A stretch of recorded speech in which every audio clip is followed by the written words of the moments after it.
on twitch.tv.com. Yes. Welcome, everybody. Hello. Where's Misty's? Oh god, did I get rid of your avatar? No, did I? Do you use Oh, there you are. There you are. reactors, or do you have a PNG? I got it. I got it. There you are. Me. Yeah, we have Mystia-chan here. Welcome, That's everybody. Me.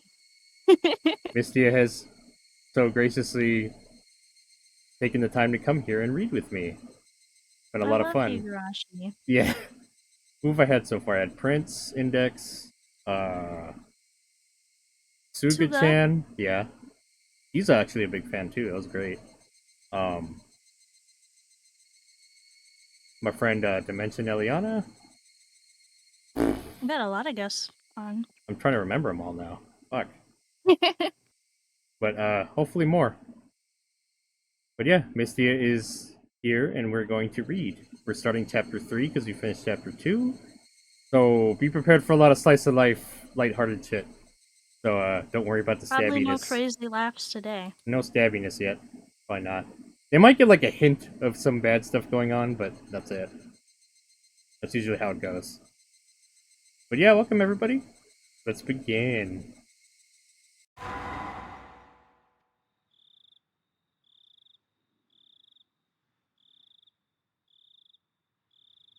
Tatari Goroshi.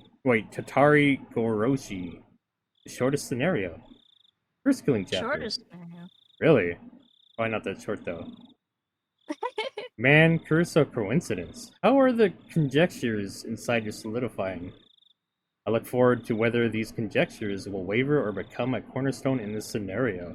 The difficulty is the worst. You will probably not even be able to make conjectures.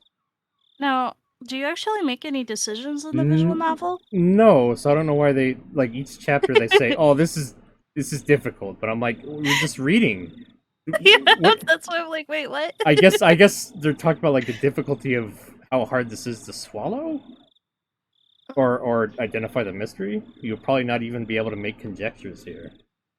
Oh, okay. So I guess this I guess that's what's saying we're gonna be confused. I guess so. I guess that's what they mean by difficulty. Welcome, Kitten Shop. Kirsten. All I see is Goro in that word. Oh god. Goro. No, and hi Kitten, hi Waffle. Happy birthday, Waffle! Happy birthday! Happy birthday! It's not her birthday, but we say happy birthday anyway. Oh, happy birthday! No, like her birthday was coming up, and then we just started saying happy birthday like every day. And it's just like, stop! Nice, every day is her birthday. She's like, stop, no! And then like her birthday actually came, and one of us didn't say happy birthday at all that day. Oh no. I couldn't do that. I felt like it would be too mean. But now we're like... So now every day is her birthday? Now we just say every day happy birthday. I see a couple of my regulars in the chat. Thank you guys for coming. Hello, Kulax. If I'm saying that right. Kirsten, welcome.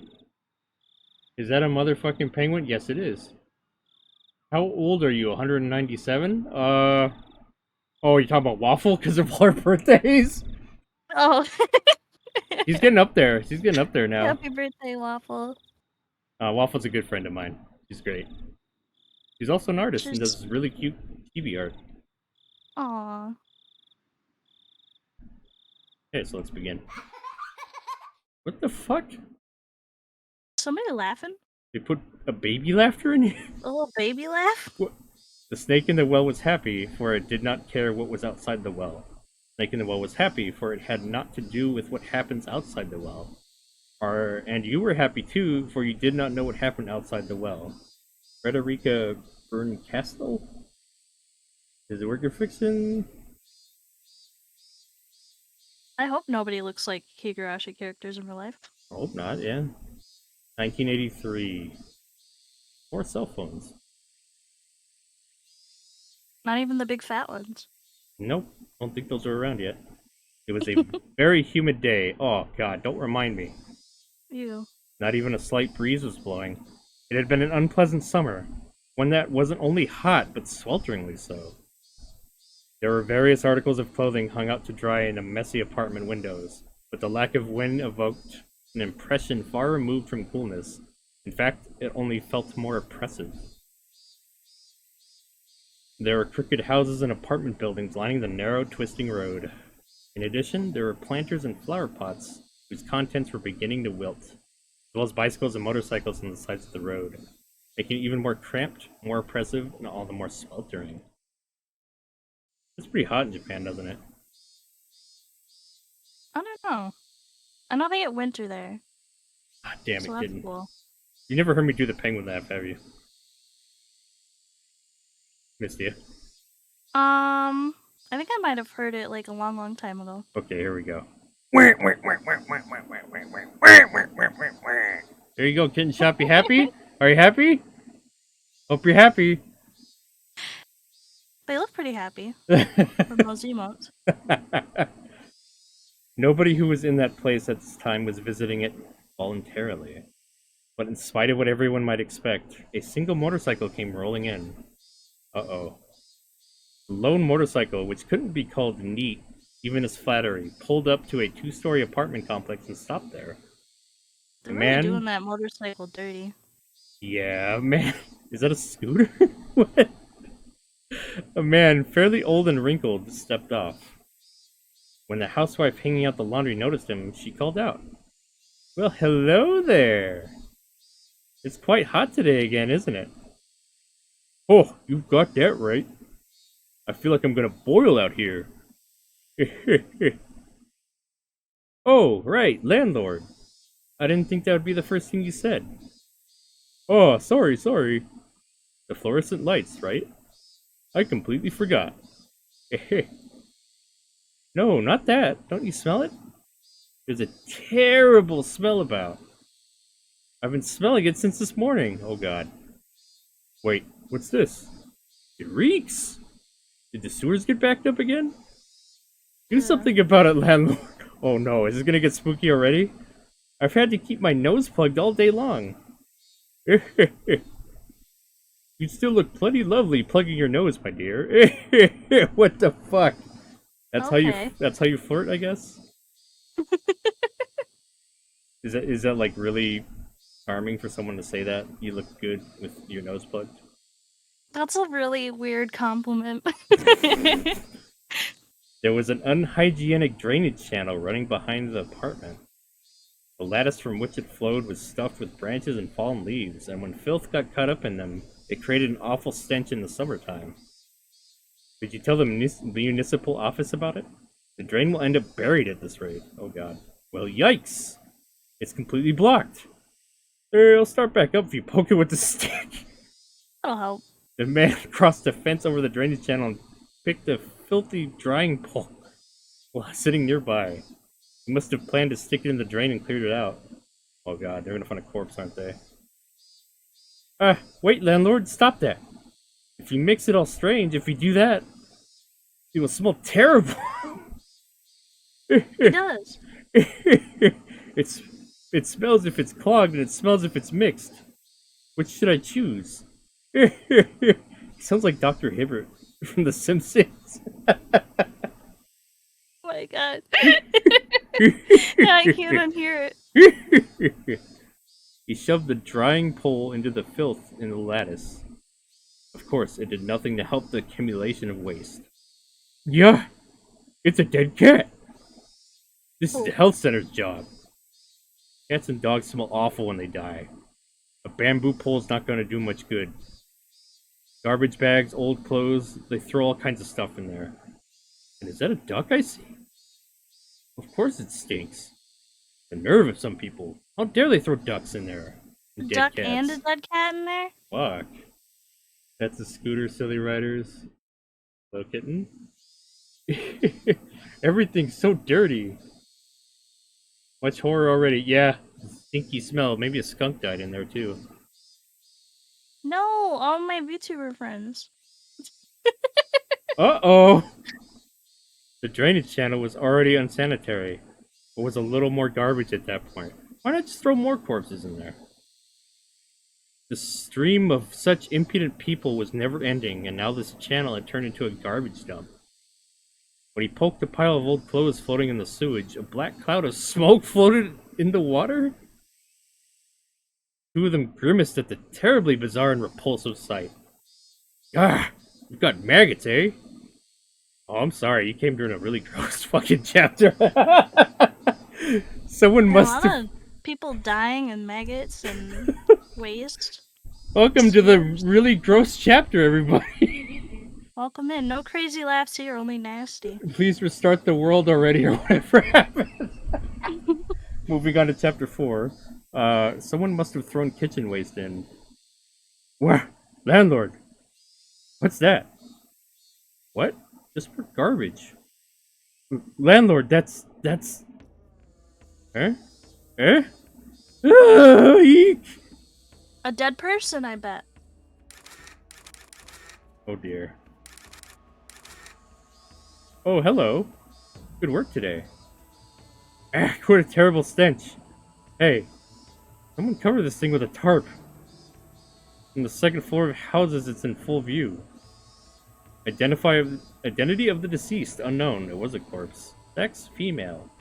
Age, estimated to be late 20s or early 30s. Time of death, about 2 or 3 days ago. Jesus. It was probably abandoned after death. Naked, too? Figuring out who she is will be rough. Contact the community division and ask if anyone's gone missing. They probably weighed her down so she'd sink. Then the weights came off and she floated to the top. But why in a drainage sewer of all things? Would have been better under an overpass or in the mountains, you know? And it would have been outside her jurisdiction, right? But it looks like they never wanted to hide the corpse at all. It seems like they just don't want to do their jobs. They're like, why don't they make the other city deal with this shit? I don't want to do it. Yeah. This chat saying. Dead people in the garbage? Well, it's a very difficult chapter. Well, I guess so. Writers must fucking love trash, like by taste in waifus. Kinky. Oh my god. Oh dear. The slice in her stomach definitely wasn't from a fish eating her. She was cut open and her insides were dragged out. It really made a show out of killing her. Okay, well, there's plenty of spooky shit right off the bat then. Never mind. Doesn't the Chinese mafia do these sort of traditional punishments? Ask Shige-san in section 4 if he's had any trouble with the Yakuza. On it, sir. Still, what a terrible way to go. Hey, don't her innards poking out look like that look sort of like the solid soba you can get in Kyoto? What? You make that connection. Doesn't it look like edible? We should eat it. Maybe if you stick chopsticks in it, noodles would pop out. See? Ugh. What's wrong with this person? God damn, these writers. They're like, oh, you don't like all the slice of life shit? Here you go. Here, just have a dead body with the organs and trailing out. Here's a bunch of gore in the start of this chapter. Ugh. Please give me a break. Her intestines were pulled out and her ears and nose cut off. That's definitely not how I want to go. Want to read a little, Mystia, for shits? Because I think it's just a bunch of random people talking for now. Sure. Her fingers are in a bad state, too. There are long nails stuck in all of them, on both hands. What kind of torture was this, anyway? Uh-oh. Higurashi kind, apparently. Yep.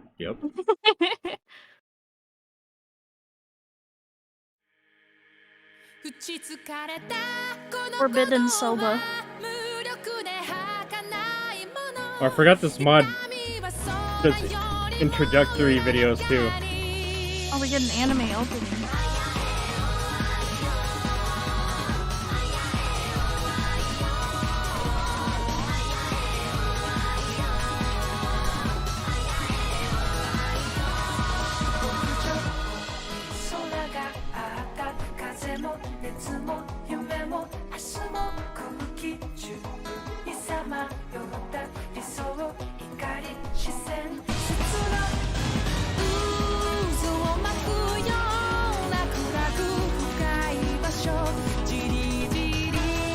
You gotta love when they do like the fish lens for the psycho face. Yeah.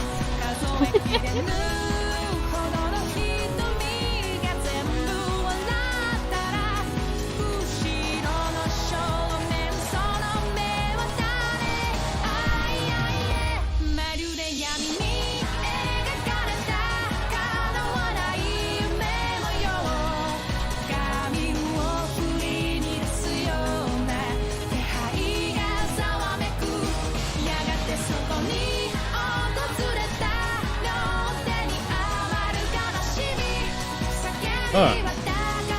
There's actually quite a few characters they're showing that aren't in the anime. Yeah, there's some characters we've never seen before.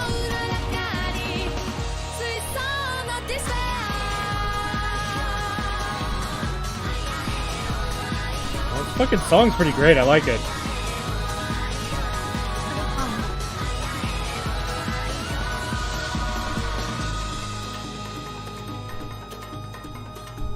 I'm gonna have to look that up later.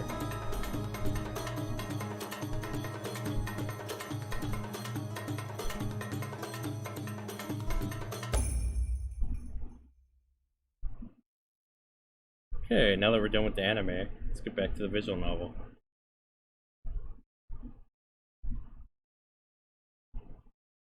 I think. Maybe. Uh-oh. Look at this shit. Okay, there we go.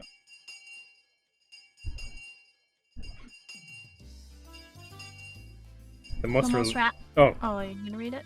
You can do it if you want. Go ahead. The most relaxing time during the school day? Lunch, for sure. During the workday, too. Every day. Everyone brought their desks side by side like always, and we all ate together. Oh my. Mion-san, if I may say, your lunch looks quite appetizing today. There are so many different things. It's wonderful. Satoko and Rika-chan looked at Mion's lunch, shouting gladly. Let's have a look. Whoa!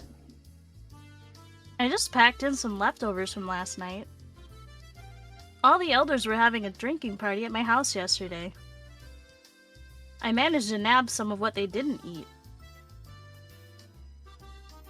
Oh no, I didn't think about all the laughs I'd have to do. So that's why they look like snacks you could have with sake. They're but leftovers. Mere scraps of food, but when arranged in a bento box so cleanly, they look impressive. It looks like part of a full-course meal at a high-class restaurant. People seem to decide if they like things mainly based on their first impression. I like how we start with, like, fucking garbage and corpses, and now we're talking about food. Now we're in this. Yeah, right? You're like, hungry? Shit. Are you hungry now? It'll make you sick right off the bat. Right? So I thought maybe the taste of a bento would be proportional to how pretty it was when you opened it. You may seem unrefined, Mion-san, but you're positively splendid at arranging food like this. Her room is nice and tidy, too. Mi-chan is a lot more organized and polite than everyone thinks. Just because she's a tomboy. It's all the same once she wants to be cute. It's all the same once it's in your stomach. I'd have thought Mion would say something like that, but to think she had this kind of taste. You can't judge a book by its cover. Mion was careful in everything she did. She never misstepped, faltered, or messed up. I see. She is our club president, after all. Yours is nothing to scoff at either, Reina. Your crab kama boko flower is very pretty. You know, Reina, your lunch always has, like, an art to it. Like, it has rabbit-shaped apple slices and carrot flowers and stuff. Well, thank you for the lurk, kitten. Reina's bento wasn't all about taste. It was like, Like, she always puts her heart in it or something. It wasn't just good, it made your insides all nice and warm.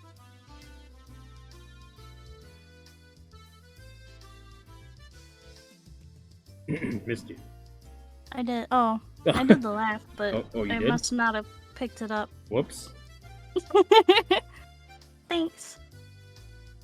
It's not quite as good as Mi-chan's, but I wanted to make it really cute. How?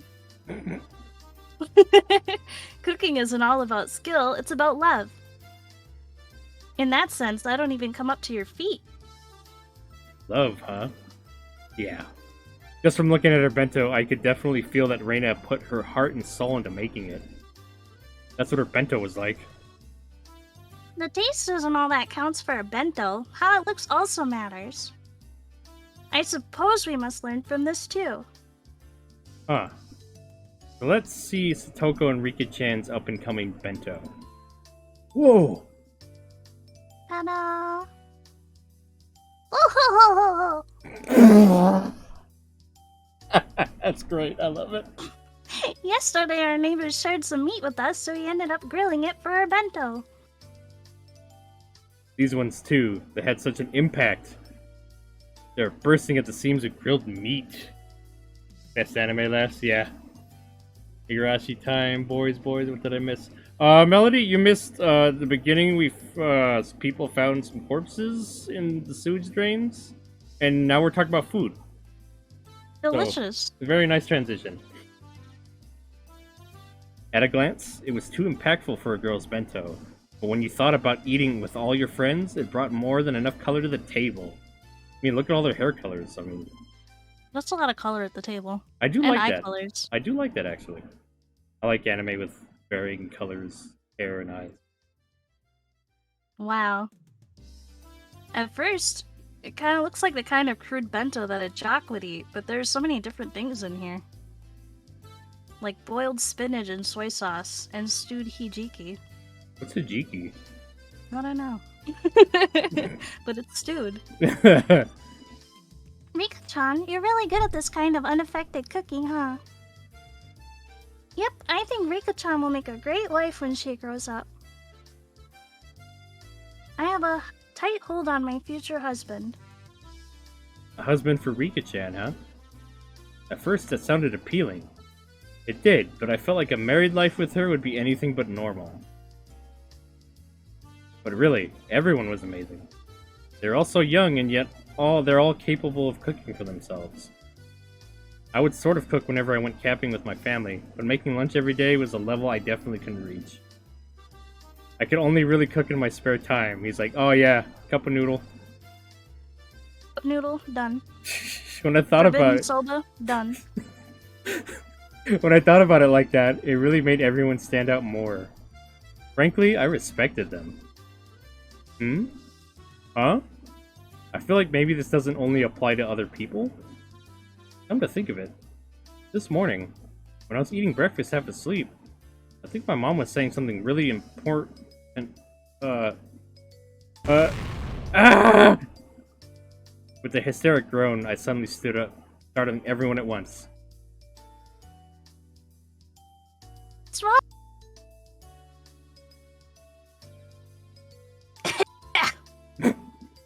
Why is she coughing? Oh, okay. You'll think it's choke if you shout like that so suddenly, you know? There's rice coming out of your nose, Satoko. I'd forgotten. All this stuff about cooking for yourself, it applied to me, too. His mommy didn't make it for him today? He forgot his bento, Lulu. Gage, do you want to do the mom? Keiichi! Your mom and dad need to go to Tokyo again for business. Yeah? Sleepy. Your dad's mentor fell ill right before an event he was taking part in. It's a very important event, and they need someone to fill in. Well, Dad does what he has to do for his job. Choo. So your dad and I, you see. We need to go to Tokyo as fast as we can to help with the event. We might have to stay there for a few days depending on what happens. That sounds annoying. We're gone. We won't be here, so you'll need to make your own meals yourself. Are you okay with that, Keiichi? I'll be fine. Humans can do anything when they're desperate. Is that so? That's a relief. You can at least cook rice, right? And you can make miso soup as well. And then you just buy some side dishes and you'll have a meal. A meal? Yeah. I can cook rice with my camping kit. Why do you need a camp? You got a rice cooker. You just put water in and you put rice. Is he just gonna take the kit with him to cook it, I guess? He doesn't want to cook it at home because he's lazy? Choo. I've only ever made instant miso soup that you make in a pot of boiling water, too. Well, I'll think of something. Mwah. If you can cook for yourself, then you don't need much money, do you? No eating out. It's too expensive. You're at the age where you should learn about cooking and personal finances now, after all. Yep. I'll get by. He did not get No, I won't! Cup of noodles, save me! What was I thinking? I was half asleep and I made such crazy empty promises? Just like manga characters always do at times like these. I bent over backwards and scratched furiously at my head. Scratch! What's chat saying? Hello, Melody. Keiichi is so relatable? Yeah. Hey, yo, what kind of parents? What? Anime parents, they're always leaving their kids alone. Yeah, they're usually not around.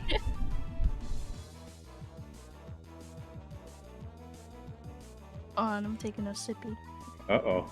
Huh. Keiichi-kun, your parents sure have it rough. Anyway, you need to keep things in order while they're gone. Anyway, food! My parents aren't here. I have to make it all myself, you know? This is a huge emergency! You won't die. Oh my god. Should you not simply give up and cook for yourself? Keiichi-san, did you not make a fabulous curry dish for the curry party previously? Listen here. My mom taught me how to cook that curry when we camped, and it's the best I can do. I can't eat curry 3 meals a day. I can. Why not? I mean, it's just junk food in the first place, is it? There's no nutritional balance whatsoever, and it's completely... Stupid! Shh! Miana and Satoko put their hands over my mouth. A moment later, the door rattled open, and Chie-sensei, a known curry maniac, suddenly poked her head in. Oh dear. Damn, she loves curry so much she inverted the colors. Oh, Jesus. Did I just hear somebody bad-mouthing curry? Oh, God. No, we didn't say anything! We didn't say anything! Everyone's faces went totally white, and they all shook their heads in denial. Her eyes rolled over the classroom. Her glare wasn't just a teacher's ordinary stare. That's so. Must have been the wind. Was she the killer this whole time? She do have the powers to invert the colors. Yeah, and make the spooky music come on. Kia-sensei gave one more look around the classroom, then closed the door and went back to the teacher's lounge. I may have been shouting, but for her to hear it all the way across the hall in the teacher's lounge, the teacher is terrifying. You know what they say? Talk shit, get hit. Yep, with the curry Thanks, spoon. Chan. Kitten can cook? Yeah, curry. Good shit. I want to make my own curry too. You can disparage other foods all you want, but you might want to stay away from curry. At least, as long as you live in Hinamizawa. Okay. I'm sorry. That's what I said. But still, I can't have curry for every meal. And cup of ramen is good because you only eat it once in a while. If you ate it for every meal, you get bored of it pretty quickly. And you get scurvy, I think. Oh, really? I think you'd probably atrophy, kind of? Well, I guess there's like little shrimp in there, but yeah. Rice and miso soup and a good side dish. Yeah, that's what a Japanese table should look like. Just try to cook for yourself. Why can't you just not suck? Stop sucking, Kei-chan. Rice you make yourself is really good. This old man thinks it's more a pain than good. But experiencing it every once in a while might be nice. That's right, life is all about experiences, right? This is the little kid. But when you cut your fingers or burn yourself, it's so sad. So very sad. This is getting deep, man. Everyone encouraging me like this, I started to feel like maybe I could do it if I tried too. Though approximately one person didn't sound like she was encouraging me. Cooking is a skill I have to learn at some point, since I want to live on my own one day. Can't live in my mom's basement for the rest of my life, right? Curry pretty good, not gonna lie, just gotta use a box. Uh-oh. He's the one who murdered all the dead bodies in the well. Something happened, what? Oh, Melody, thank you for the host. Appreciate it. I'm pretty uneasy about it, but you're right. If I don't understand how to cook a few things around here, then I won't be in good shape the next time our club does a cooking showdown.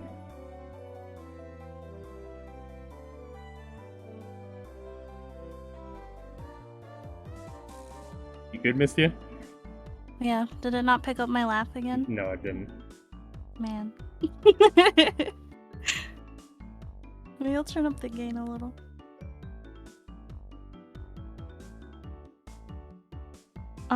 Okay.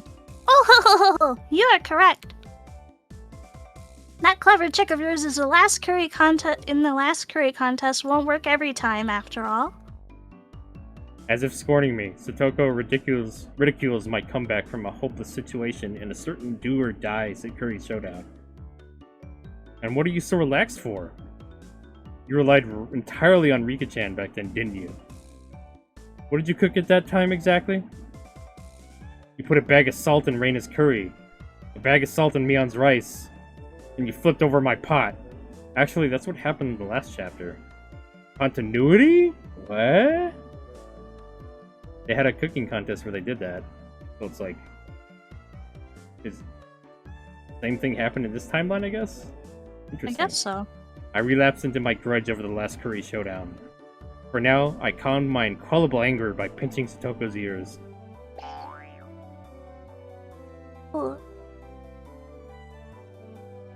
My talk was because that's what they were doing for the club.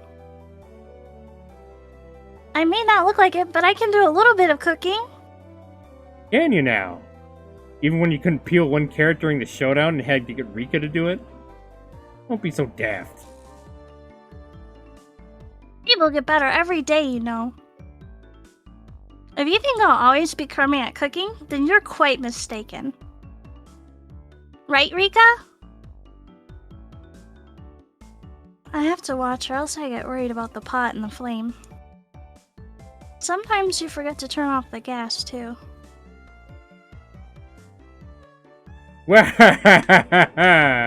Everyone bursts into laughter.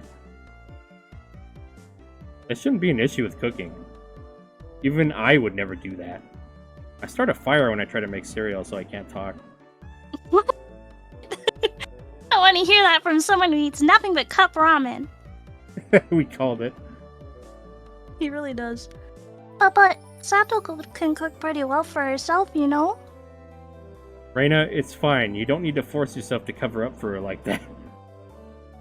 Pengu, can you make angry Octopod happy again? What?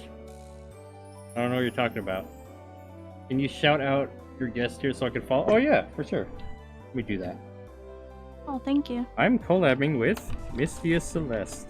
How do you say your... Oh, there it is. Okay. There's an underscore in between the words. Yes, she is a adorable cat neko witch VTuber. What do you like to play whatever, right? Yeah, I'm a variety streamer. Do you do art too, or just gaming? Games and art. Okay. She's pretty great. She's pretty nice too. She's been really nice and supportive to me this whole time. Yeah, everybody should check her out.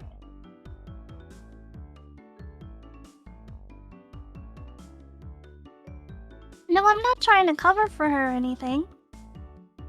It's just that Rika-chan's cooking is by far the best of all of us, so hers doesn't stand out. Satoko has mastered the basics too, right? At the very least, I can cook rice and miso soup. Well, she can't tell the difference between cauliflower and broccoli, though. Really? Char. Really? That's really They're easy. pretty different. Yeah, they're different colors. They're both the same anyway once you boil them. Satoko erupted into anger, making two fists and swinging them above her head. Everyone laughed a lot after that. Yeah. And he's laughing. Can you do that again? No. Oh. That's a one-time deal. The others don't matter. I cannot stand being laughed at by you, Keiichi-san. Yeah. Yes, perhaps I do lag behind everyone else in terms of cooking skill. But at least I'm confident I never lose to you, Satoko. Not you, at least. He's like making fun of the... like half his age. He's like... Yeah, like she's way younger than him and he's like making... That's not something She to... can cook better than he can. That's not something to boast about, buddy. Well...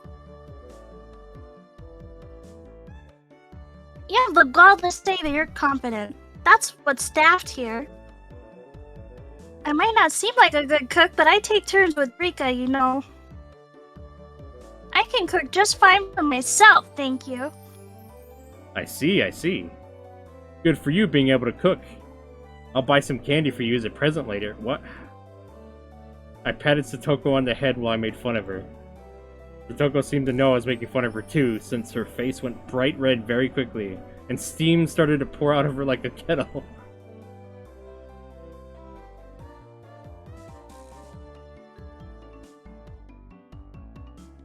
Did it not pick up again? Oh man, I don't know why it's doing that. The gain is maximum. Ah! The first one was better, but that'll have to do. You don't believe me, do you? Anyway, I can cook far better than you can, Keiichi-san. I see. And if you can tell me the difference between cauliflower and broccoli, I'll believe you. Come on, let's hear it.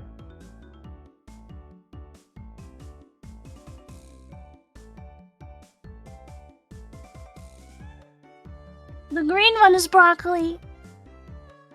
Or, no, the yellow one. Cauliflower is blue, red, green. I'd be a little worried if it's blue cauliflower. Right? No food is blue, is it? Well, blueberry's purple, I think. It's more like a purple. Come on now. What color is broccoli? Blue, red, green? It's not even on... It's not on It's not a television. Come on, say it, say it. Your microphone hates you right now, I guess. Yeah, I guess I do.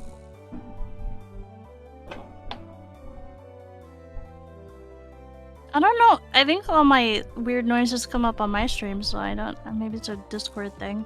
Uh-oh. I think it's a Discord thing. Might be. Maybe it's the automatically determined input sensitivity. In Discord? Yeah. Blueberry is blue on the outside, is it? It's kind of purple to me. I don't know. They're kind of blue on the outside. Smush them. Yeah, if you spin the insides, maybe? I think the mic just discriminates against gremlin noises. It might be. Are you saying Mystia's a gremlin? I'm a gremlin. You are? Back to Octopod. I have an angry Octopod, but it can be happy. Can you say something to make Octopod Dan happy again? I love you, Octopod. Be happy.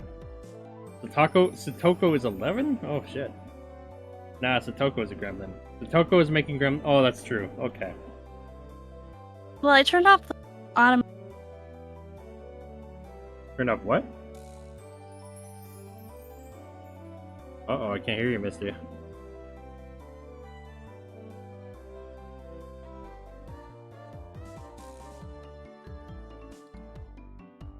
I guess I'll have to leave it on. We just won't get the gremlin noises. Oh, that sucks. Yeah, it does, because the gain is all the way up, so I don't know what else to do. Ah. The Kintoko can cook just fine without knowing what color Wakoi is, right? Wakoi? Oh no, he's doing uwu voice. Oh god. Good for you, good for you! What? It seems it doesn't like H's. Your mic doesn't like H. H. Stupid Keiichi. Wah! Oh, it was nothing to cry hysterically about. She's so goddamn cute. I stroked her head as hard as I could. Ruffle, ruffle, ruffle. If you're going to act so smug, then you can surely show us something better than Satoko. Remarking Mion, giving me just a slightly mean smile. Actually, well, I had no confidence at all in my cooking. But the situation carried me along, and I decided to deliver an impressive declaration. Just you wait. Tonight, I'll make the best darn meal you've ever seen. I'll even make a little too much and pack it for lunch tomorrow. You'll be so surprised you'll fall over. Sounds like fun. I can't wait for lunchtime tomorrow. Rika-chan petted me on the head. Her words of "can't wait" sounded so transparent.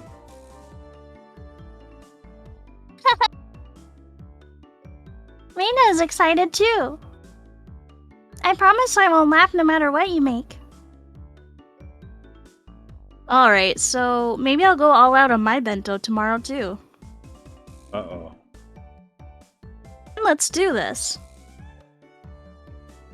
Octopod appreciates the love and is happy back to their sparkly rainbow coloring. Isn't Rika shorter than Keiichi? Yes. Probably used a stepping stool or some shit to pat him on the head.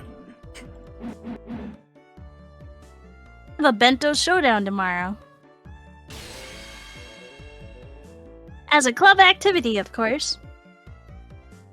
And we'll throw in a punishment game, too. Uh-oh.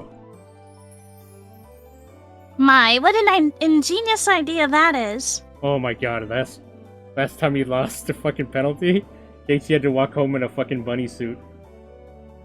A bunny girl suit or some shit. and then he made he made it like all the way home without anybody walking by and seeing him till he got home and his dad opened the door and they're just like staring at each other. That's pretty good. How's that, Keiichi-san? I'll give you one chance to back down. Satoko wiped her tears and snarled at me, as this was her chance to turn things around. Maybe this is bad? I feel like maybe the conversation is getting pretty out of hand. Oh, if I apologize, now's my chance? But what came out of my Ichimaibara's mouth was a statement so reckless it even frightened me. Apparently, red cabbage is blue? So are purple potatoes? What?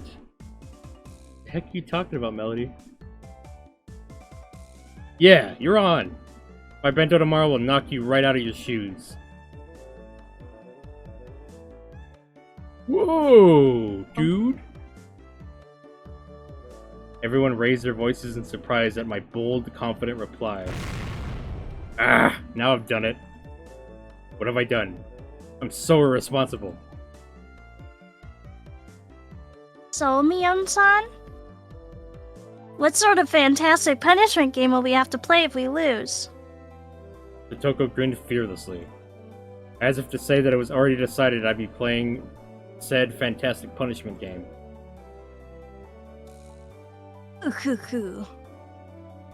Let's see. Okay, how about this? Whoever loses tomorrow's bento showdown, during lunch break tomorrow, has to go up to Chie-sensei as she's eating in the teacher's lounge and say bad things about curry. Really shit-talk it to her. Uh-oh. Oh, Mi-chan! I thought she was gonna say, like, spit in her curry or something. Oh, God. That'd be even worse, I think. That's... Oh, how terrifying!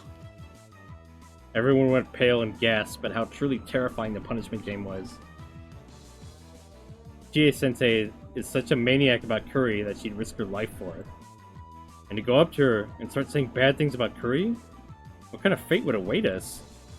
I was trying to imagine it was scary. And as everyone looked blankly amazed at the terrifying punishment game, Rika-chan spoke. Contest will be decided by skill. Reina and Mion and Satoko, everyone nodded deeply in agreement. Although Keiichi-san's problem might be his own dinner tonight rather than tomorrow's bento. Uh-oh.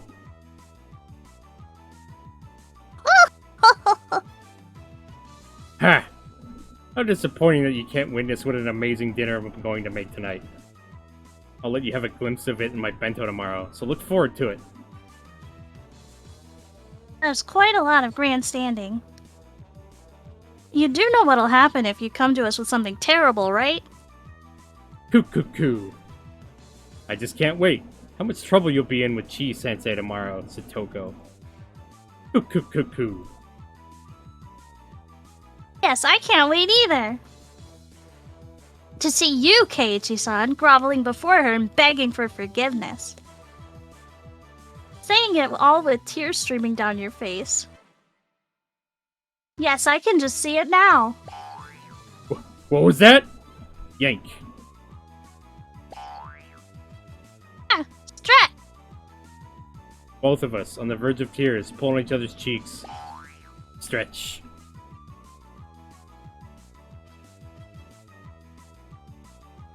Trying to muster all your desperation by placing yourself in a predicament?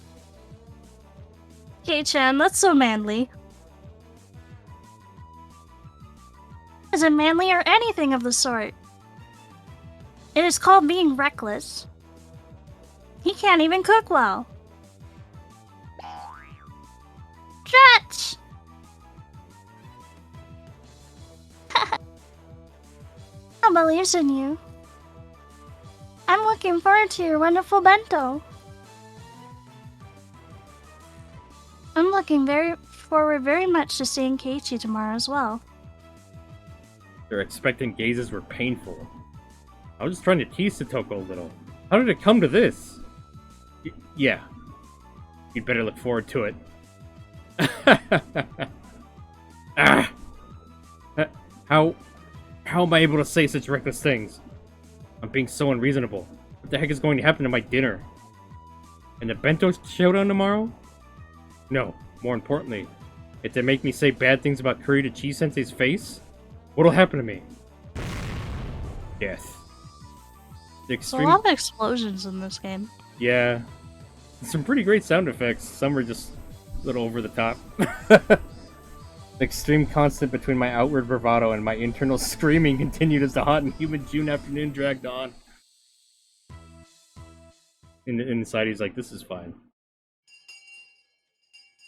Like that meme with the dog and the fire? Yeah.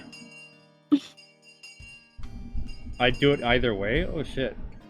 Yeah, the blue is an antioxidant and ranges from blue to purple based on acidity. Huh. Getting problems for yourself? Also blue cheese? Blue cheese? That's a dressing, isn't it? Blue cheese... There's like blue cheese too, but it's... Is it blue? I don't think it's blue. It's like maybe blue tinted. Not really. Huh.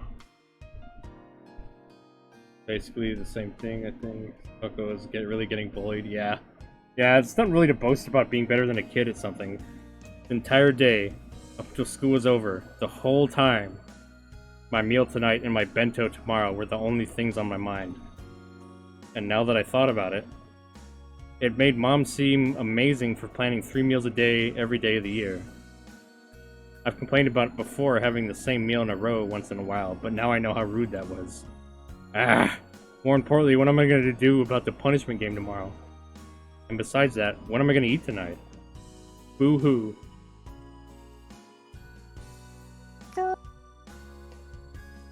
Keiichi-kun? Huh? Oh, sorry. I was just thinking about stuff. About what to make tonight? Or about the bento showdown tomorrow? Irk. She hit the mark and I couldn't find anything to say. And my facial expression made obvious the fact that she hit the mark.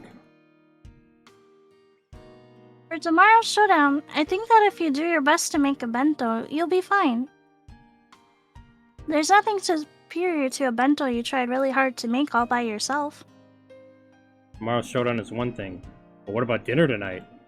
I might suddenly get food poisoning. I couldn't make any more bluffs.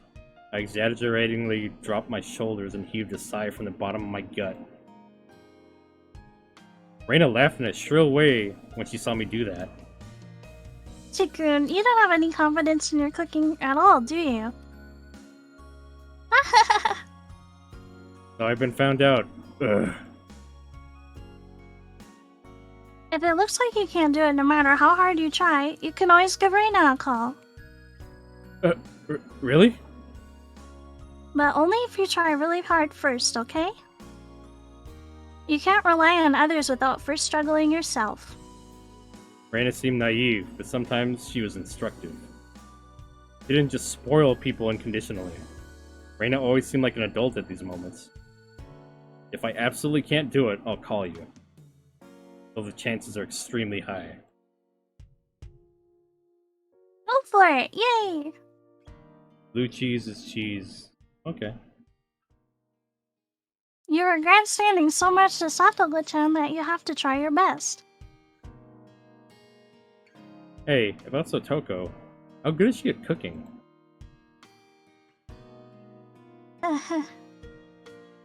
She's at least better than you. That was so direct. It hit me pretty hard. You're making fun of her a lot, too. Maybe you should have to struggle just a little, huh? Ugh. Reina, you're pretty mean. Reina isn't all cute,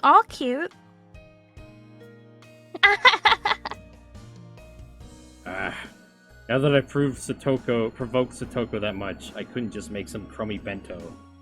I can't believe how loose-lipped I am. Okay, bye. Good luck. On the cooking. Show everyone that you can do it if you really try. Yeah. I waved my hand absently in response, leaving me with words of encouragement and a few pieces of super beginner advice. Randy disappeared past the trees. To be continued. At least not much better. Uh-oh. Dun, dun, dun. Dun dun dun.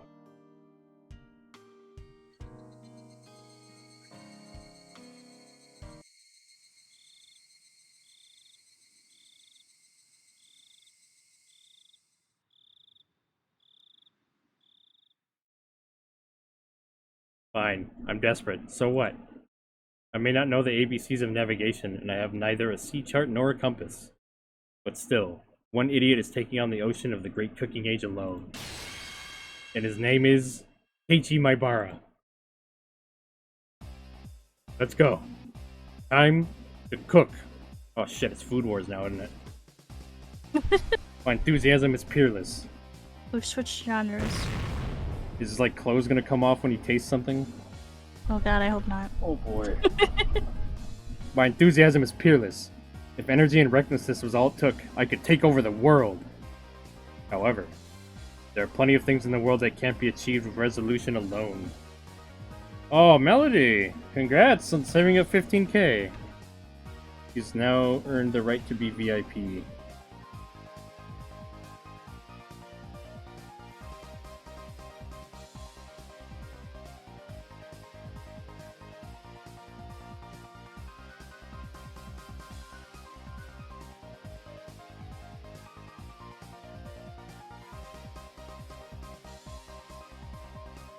There you go, Melody. Congrats, you're VIP now! Yay! That's... There are plenty of things in the world that can't be achieved with resolution alone. I use exactly 15k, no more, no less. I now have 0 channel points. That's dedication right there, Melody. Most people have their VIP like way higher than that, though. I'm rather generous, I think. Yeah, I think usually it's around 50k. Yeah, that seems standard. And cooking was probably the top contender. Therefore, even if it was hastily prepared knowledge, I wanted something to help me.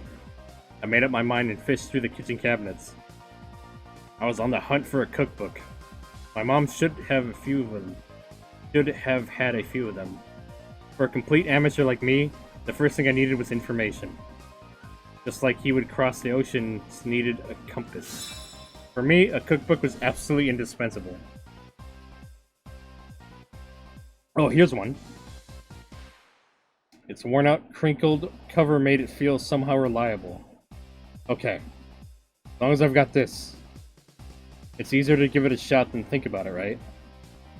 Anyone can concoct the tastes of gourmet chef as long as they have a cookbook. Cookbooks are great. And as such optimistic thoughts filled my chest, I flipped through the pages. However... Whoa.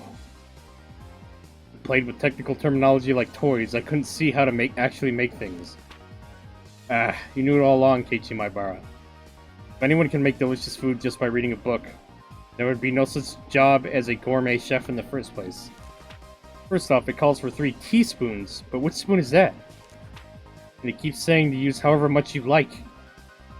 How much exactly are you supposed to use? Stop using such obscure expressions.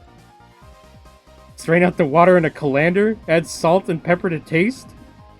What the heck is a colander? Actually, what is a colander? Colander is like a metal bowl with holes in it to drain out water. That's what they call those. Okay. And strained it out? Like stretching? You can't stretch water droplets like meat. Ah, and besides, how much salt and pepper is that supposed to be anyway? Ugh. Aren't there any beginner-friendly guides in here? It won't do you any good to yell. Cool off, Keiichi Maibara. Think calmly, calmly. For now, I'll leave the side dish until after. The rice is more important. I have to cook the rice or I can't start. I know a little bit how to cook rice. I didn't cook it with my camping kit when camping all the time for nothing. I'll wash the rice. That should be enough water. And which switch is it? Is it this button? Oh, the lamp turned on. Yeah. Fully automatic rice cookers are one of the 3 sacred treasures after all. Now pleased by the rice cooker set, I pulled myself together and decided to take on the miso soup next. The miso soup I made at day camp was all the instant kind after all. Well, it would be fine if I just melted the miso into hot water, no doubt. I'll boil the water and put in the miso. Huh? How much should I put in? Let's see here. Use the proper amount according to the number of people and your tastes? Enough with the vague expressions! Ah, fine, I'll put it in the proper amount. I crushed a bag of miso into my fist and put half of its contents into the pot. Was this really okay? Maybe this is a little too hearty? They do say miso soup is best when it tastes strong. Come to think of it, my mom's miso soup is a little thin. Feel like it better with this much in it. I said it aloud as if trying to convince myself. Then, convinced by my own words, I nodded to myself. Alright, the rice and miso soup are probably fine. Next, the side dish. Do people usually put miso soup into a bento? I thought it was mostly just dry food. Wouldn't they bring like a cup container or some shit on the side? I guess I could do that. Probably. But I guess I don't know a whole lot about it. It just seems like trying to imagine bringing soup in a packed lunch seems hard. yeah, you just needed the right container, I guess. But what should I make? Something I could make that would add color to the meal. That's it. Why don't I stir fry some vegetables? You can eat vegetables raw too, and they won't die from just a little bit of fire. I was so cute then, not realizing that the level of my thoughts had fallen from what would look great in a meal to what would be easy to make. There are quite a few vegetables in the refrigerator. What kind of vegetables go in stir fry? Bean sprouts? Cabbage? Chives? Onions? You put cucumbers and lettuce in? I don't think you want to do that. Probably not. For now, I grabbed a nearby cutting board and cut them into chunks and tossed them into a wok. This has gotten pretty exciting. Is the true worth of men's cooking? What? Is the true worth of what? Of men's cooking. I don't understand that sentence. Hey, this is actually getting kind of fun. All of a sudden, there was a pile of vegetables in the wok. Alright, next is the salad oil. Glug, glug, glug went the salad oil. It'd be more exciting if I filled it to the brim. No, Keiichi, don't do that. No! Oh, man. Oh, God. Kitchen nightmares now. He's losing this challenge. It's fucking kitchen nightmares now. Great. Male VIP now, yep. Drink a miso soup like tea. I guess you could do that. Whoops, a bit leaked out. You think? Well, no point in worrying about something so minor. So minor, huh? The great Keiichi my bear's cooking is exciting. You're gonna burn the shit out of yourself. Okay, let's turn to the heat. Turn on the heat. Whoop. I'm sort of fire. Whoosh! The salad oil filling the wok to the brim caught fire, and the flames reached up to the sky. Amazing! Maybe I can be an orange chef too. Damn it! What if I'm really good at cooking with fire? Those words were spoken by delusion. I was saying something outrageously careless, but when the words came out, they sort of convinced me. Yeah! Yes, I am an iron chef. Ow, hot, hot, hot. Right as the crazy pillar of flame started to burn the ceiling, I finally realized that the fabulous cooking before my eyes had culminated into an actually life-threatening disaster. The flames were in a good hint, I guess. I think the chapter ends with the house fire. Well, they did say it was the shortest one. Oh, Right? he just dies in the beginning. Oh no! Wait, what? Could I have been doing something insane? The force of the flame grew stronger and stronger. Wait, what? What? Yeah. Yeah. What's Satoko? Oh, what the fuck is she doing there? What in the world are you doing? You must stop the flames this instant. Kerthwack! Somebody forcefully struck me in the back of the head. When I turned around to see what was going on, to my surprise, I saw Satoko and Rika-chan there. Eh? Satoko? Rika-chan? As I stood in wonder at their unexpected entrance, Satoko shoved me out of the way and turned off the gas. Then Rika-chan got a towel, soaked it in water, spread it out, and placed it over the pot. He continued to soak more towels, and put a second, then a third. Once the whole bunch were piled on, the fire finally stopped. All of it had happened in a few moments. Having avoided a huge fire by a hair's breadth, the three of us gasped for air. Wait, what are you doing in my house? You're trespassing on private property. Yes, well, Keiichi-san, you've been caught red-handed in the act of arson. It was just about to turn into a huge building fire, wasn't it? It'd be very, very sad if Keiichi was homeless after this. Sorry, Mom, Dad, I burned the house down. See you later. And after pretending to be an orange chef, I finally began to take in the situation. Ugh. So, that was really about to set the house on fire? No way. Really? Obvious? Look at it. The ceiling is all sooty, is it not? Chimneys are the only thing that should be sooty. Satoko was seriously mad at me. Maybe they saved my life. According to what they said, I was so absorbed in my fiery cooking that I hadn't noticed when Satoko and Rika-chan rang the doorbell. But they could tell someone was home, so they came in to check. Thank goodness they did. If Satoko and I hadn't come, the fire engines would have been going wee-woo right now. Keiichi-san, do you understand now how serious this was? At some point, I had sat down on my knees as I listened obediently. Ugh. I'm sorry. You two saved my life. We thought we would come and see what a fabulous dinner you made. But as we thought, it's a mess. At this rate, we wouldn't even need to look at your bento. You mean... So you and Rika-chan came all this way just to see what I'd make for dinner? Just being mean saved your house and your life. Is that not something to take to heart? Yes. I'm sorry, Satoko-san. At this point, having shown them such a disaster, I couldn't exactly make any more bluffs. I completely surrendered. And yet you tried really hard on the curry. Where did the Keiichi-san from back then go? Jeez. Ugh. I had all our underclassmen help me then, and just borrowed entire pots from other teams. I didn't really cook anything. Son, you cheated? You think? Jeez, you might have been doing what our club usually does, but that was terrible. Pouring salt into the other team's pots seemed far more terrible to me. But Satoko was in control right now, so I couldn't respond. I obediently hanged my head to her. By the way, Kiichi-san, this terrible pot. This wasn't supposed to be miso soup, was it? Satoko stared at the pot, totally full of miso with an awful expression. So I really did get that amount wrong.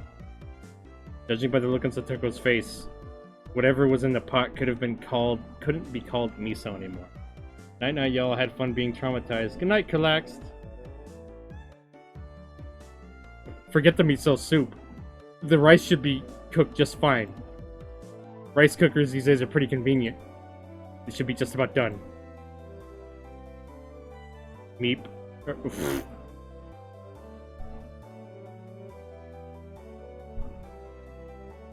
What's meep mean, Mystia? It means meep. It's not cooked. See? The inside is still all watery. Huh? What? But I switched it on and a little light came on. Eiichi-san. The button you pushed was the timer button, okay? It's set for breakfast, so it won't turn on until tomorrow morning.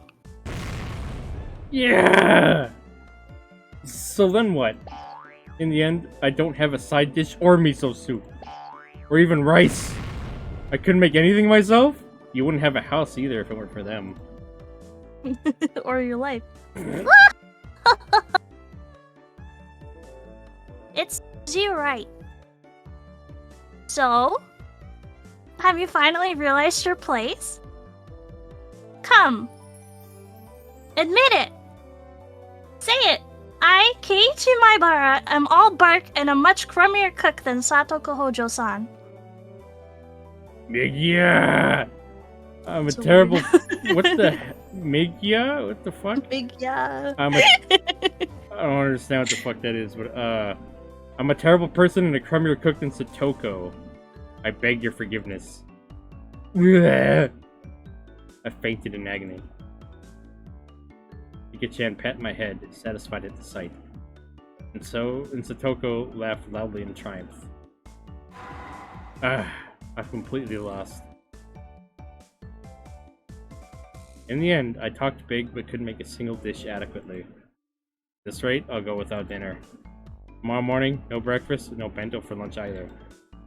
I didn't know how many days it would be before my parents returned, but at this rate, without a doubt, I'll starve to death! Big yeah must be shorthand for oh my god. Yeah, probably. He's so dramatic. Meep! Why did she say meep? I don't know. Trying to be a Looney Tune character or something? You're the Roadrunner. Meep meep. Meep meep. Of course I'll have no bento tomorrow either. Meep meep. And I'm sure to get punishment game tomorrow. Yeah! Meep meep. I'm just doing the Roadrunner one every time. She is the fucking Roadrunner now. What the fuck? Rika-chan kept patting on my head with a smile on her face that couldn't possibly get any bigger. Satoko, completely appalled at how unsightly I looked, heaved a heavy sigh. Adult men are just so pathetic, aren't they? Come on. Please, move yourself out of the way.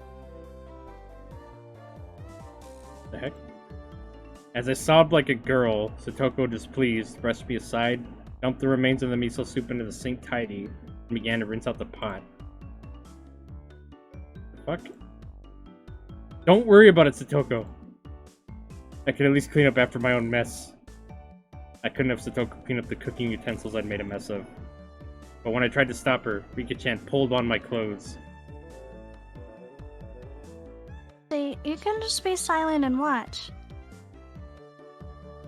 She grinned as she said it. Be quiet and watch? What are you saying, Rika-chan? She meant just what she said. Keiichi-san, just be quiet and leave this to me. Satoko turned around and declared, seeming bothered. As if to say that amateurs should keep their hands off. Her annoyed expression was a little scary. Leave what to you? Satoko didn't answer. Instead, she spun back around and began to rifle through the pots in the refrigerator. Hey, wait. Don't mess with them too much. If you turn the placement inside out, my mom might get mad at me later. Would you just be quiet already? Men aren't supposed to enter the kitchen. Oh my god, what the fuck? Wow, gender roles in my Higurashi. Fucking, wow, this game has not aged well. Rika! Sir? Satoko snapped her fingers and Rika-chan got on her tiptoes, grabbed me by the back of my neck, and started dragging me away. Ah. Sounds violent, good lord. Yeah. Leaving Satoko alone in the kitchen, Rika-chan dragged me all the way back to the living room. Hey, stop, Rika-chan. Let me go already. If we leave it to Satoko, the kitchen will be a disaster. You really gonna say that now, buddy? Satoko came to see how she beat you today. It's her revenge. Revenge? Come to think of it, her face looked kind of grim. Eventually, from the kitchen, there was the sound of a faucet being twisted and stove dial being turned. I began to hear the nostalgic sounds that made me envision dinner time. Refrigerator opening and closing, ingredients being cut on the chopping board. What did that mean? Was she cooking? No, she's just having a party. Nah, she's just cutting stuff. Keiichi made fun of her quite a lot. Satoko wanted to show you that she can cook proper meals too. Irk. Just listening to it like this, there haven't been any sounds of blood spilling or bursting or explosions. Not yet. Not yet, yeah. At this point, at least, she had proven she was a more skillful cook than me. In the cooking showdown with Satoko Hojo versus Keiichi Maibara, it looked like victory had already been decided when you fucking almost set your house on fire, yeah? Yep. I recalled Satoko's slightly annoyed expression from before. I was making fun of Satoko too much today, wasn't I? Really? Is she holding a grudge? We were just provoking each other with our usual back and forth. But I also think I maybe overdid it. At the very least, I shouldn't have made fun of Satoko, who could cook for herself when I'd never cooked other than recreation before or starting fires. Yeah. Satoko isn't holding very much of a grudge. When she came all the way to my house and pushed her way in. She's gotta be mad. I quietly took a peek in the kitchen. She definitely looked different than her usual bird-brained Satoko. Her eyes were sharp and her movements were brisk to the point of where it was a little scary. Then, she must have noticed me because she turned around and shot me an annoyed glare. I cringed in fear and hastily pulled my head back out. She's mad. She's totally mad. Ah, how will she take revenge on me? Ah! It's just Satoko being serious because she doesn't want to fail. She isn't angry or anything. How can you say that she isn't angry? I've never seen Satoko be this frightening. Keiichi-san, I can hear that, you know. Sorry! I jumped at Satoko's angry outburst and faced towards the kitchen. I felt exactly like a kid who had done something bad and gotten called to the teacher's lounge. Where do you keep the miso? The refrigerator is so big that I don't see any of it anywhere. I'm sorry. The miso it's on the middle shelf on the fridge in the back left of the lower rack. What is this? You need to close the miso package after you finish with it. It's getting at the inside of the refrigerator dirty, isn't it? Yeah, I'm sorry.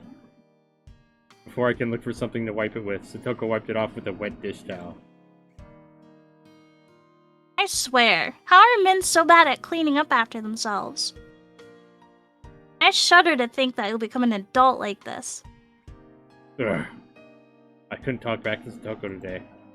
Only thing I could do was obediently lower my head and apologize. As Satoko nitpicked and I apologized, a good smell began to fill the kitchen. This is how you prepare the miso for the soup. You scoop a little out with the ladle and break it up with chopsticks. These anime noises are so over the top. Yeah, explosions and shit. Great.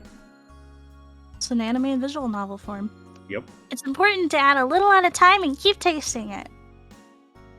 Dumping the entire thing into the pot is absolutely outrageous. I'm sorry. I never paid attention in home ec class. Really? Pathetic. I swear. Men. Grumble, grumble. She's like this young and already hates men. Oh god. I cowered at her annoyed sounding muttering. But looking at her like this, she seemed quite good at cooking. It had just been overshadowed by Reina's and Rika-chan's artistic abilities. Satoko's skills were clearly enough to get passing marks. Hey, if you have time to zone out like that, then you can go set the table.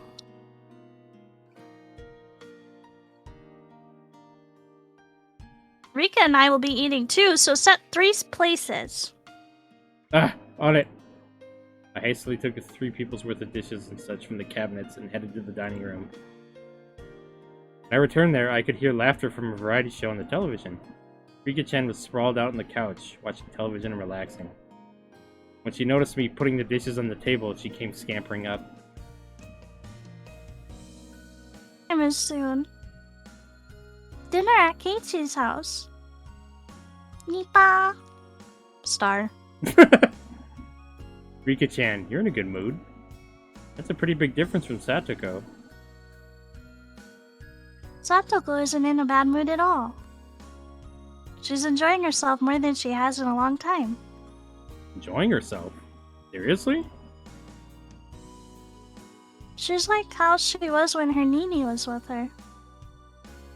It really has been a long time since I've seen Satoko look like she is having so much fun. Nini? What the heck is Nini? Nissan, like the car. Is it a sound cats make? Nini means brother. Satoko's older brother. Yeah. Oh god, is that the person we found in the fucking sewer? Oh god. No, Oh that was a girl. jeez. Oh, right. Satoko's older brother? He's named Satoshi. Haven't you heard his name before? Satoshi. Satoshi Hojo? Maybe I have, maybe I haven't. At least he didn't go to our school. Satoshi, huh? Satoko's older brother? That's the first time I've heard of him. She had a brother, huh? I didn't know that. He does have one. Seeing that Rika-chan grinned even more brightly and went, Nipa again. When Satoko is with Satoshi, she always looked like she was having fun, just like this. God damn it, kitten. Alright.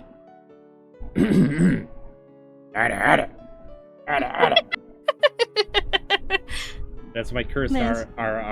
It's for 666 points. That's hilarious.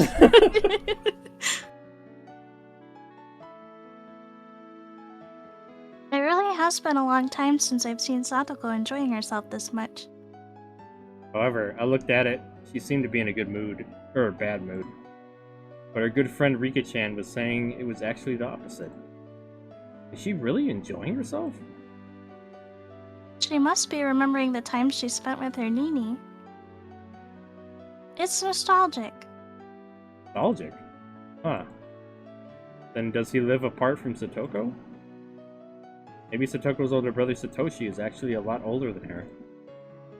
He must have gone off on his own and is living by himself far away. Satoko seems like she got along well with Satoshi, the Satoshi person. She did. The two of them got along very well. You're welcome, kitten. I'm glad you don't regret it. Spread her arms wide to demonstrate the width of how well they got along. According to Rika-chan, Satoko supported her docile, slightly unreliable older brother through nagging. That was their relationship. I see. That certainly applied to the current situation. You had me, unreliable, unable to cook even a single dish properly. Satoko, who redid it while scolding me. Satoko have been getting a glimpse of her older brother who now lived far away through me? So she would always nitpick whatever Satoshi did? But she firmly supported him and they got along well. Hey, she was the one. She suggested we should go to Keiichi's house. She said, there's no way that unreliable Keiichi-san could possibly make dinner. We need to go make it for him. And she didn't come here to get revenge or get even, anything like that. She couldn't leave you alone. Even now, Satoko is a proper little sister. I was an only child. I didn't know how it felt to have siblings. Of course, I've never had a little sister like Satoko, but I felt that in this moment, I was an older brother, obediently and helplessly being looked after by her. Without any teasing or messing around, I'm going to give thanks for her trouble. That's what I honestly thought. Keiichi-san, do you know where on earth the ladle is? Ah, sorry. The ladle should be in the drawer to your right. I ran into the kitchen, got the ladle out of the drawer, and offered it to Satoko. It's all done. Have you put the bowls and things out? Yeah. Everything's A-okay. Then let us have our meal. Rika! It's time for dinner! Me! I heard Rika-chan's effervescent voice coming from the dining room. Effervescent? I've never heard that. Okay. I've heard it before, but I don't know what it means. Satoko turned off the gas flame on the stove and lifted the pot of miso soup. Did you bring the rice cooker, Keiichi-san? Be careful not to flip it over, alright? Right. I'll be careful. I can carry rice cookers just fine without being warned about it. I thought of replying like that, but I decided not to. No mean words or witty retorts today. Rice with steam billowing from it, and miso soup, as well as a handful of side dishes. On the table was a truly firm, family-oriented dinner. It wasn't weird at all, or extravagant. It was a daily meal, the sort a housewife would make. It was very nonchalant and brimming with liveliness. I've never thought my food looked lively before. Usually Then let us eat. It's just a bad sign if your food lives. Yeah, you don't want that cow to be mooing. There's a fucking cow on the table. Thank you for the food. Oh my god.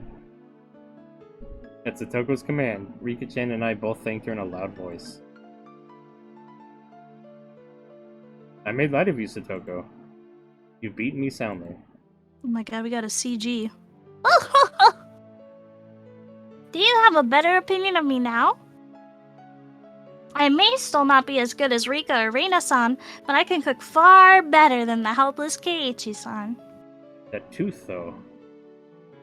That fang. Oof. That tooth. That teeth. Them teeth. Yeah, I know better now. After I honestly admitted my defeat, Satoko's expression finally softened. She laughed with the normally loud and cheerful voice. Chop, chop. Oh, the rice is cooked really well. Though she used a rice cooker, it tasted a little different from the rice my mom made. Maybe she used a different amount of water for it.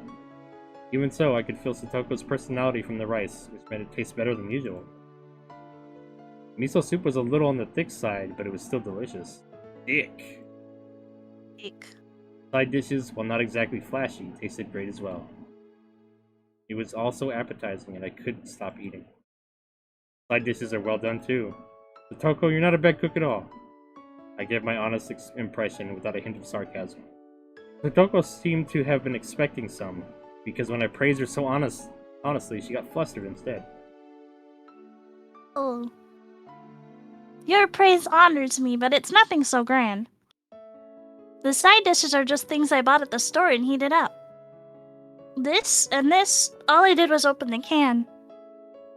I can only really make rice and miso soup myself. Satoko said, embarrassed, her face a bit flushed. There was none of her normal verbal abuse or sarcasm in there either. I can't make anything except rice and miso soup, but when you get ready-made side dishes and put them on the table too, it turns into something fairly splendid. My mom uses ready-made dishes, side dishes, and canned goods too. Nothing to be so embarrassed about. This is a fantastic dinner. He gave her honest praise. I had never met Satoko's brother, but Satoshi would probably praise her in the same way. Well, I suppose it's enough now that you've come to realize that I can hold my own in the kitchen. Would you like seconds? There's plenty of miso soup still left. Huh? Did that brat just awkwardly change the subject? When I realized my response had been on the mark, it made me a little happy. Eat rice like this, it's fun, like we're eating with Satoshi. Rika-chan mentioned Satoko's older brother's name again. Satoko's chopsticks paused, and she looked up at the ceiling. Nostalgic. I wonder what he could be doing right now. She had a faraway smile, as if yearning for a friend who had moved away. From how it looked, I got the impression she hadn't seen Satoshi in quite some time. Satoko realized I was giving her a blank stare. I do apologize. Satoshi is my Nini. Or, no. My older brother. Ah, okay. I see. Nini must have been a nickname only Satoko used for him. It was funny to see her hastily deny it. I was rather surprised a person with such few living skills had the ability to run away. Well, I'm sure I'll pack up shop at some point and return out of the blue. So I ran away. There was another story to what Satoko said so cheerfully. The reason for Satoshi not living with her was a little serious. Everyone had been talking about it in such an upbeat way, so I continued to talk about him. Should I not have broached the subject at all? I hastily took a look at Satoko's face after thinking that. There was no trace of the gloomy expression I'd been worrying about. Enough to be dreaming of living on his own. Nini won't be able to do it for long anyway. He has no endurance. Satoshi may not look like it, but he's a very persevering person. He's a lot more persevering than you think. Rika, you always take Nini's side right away. You're a little too nice to him.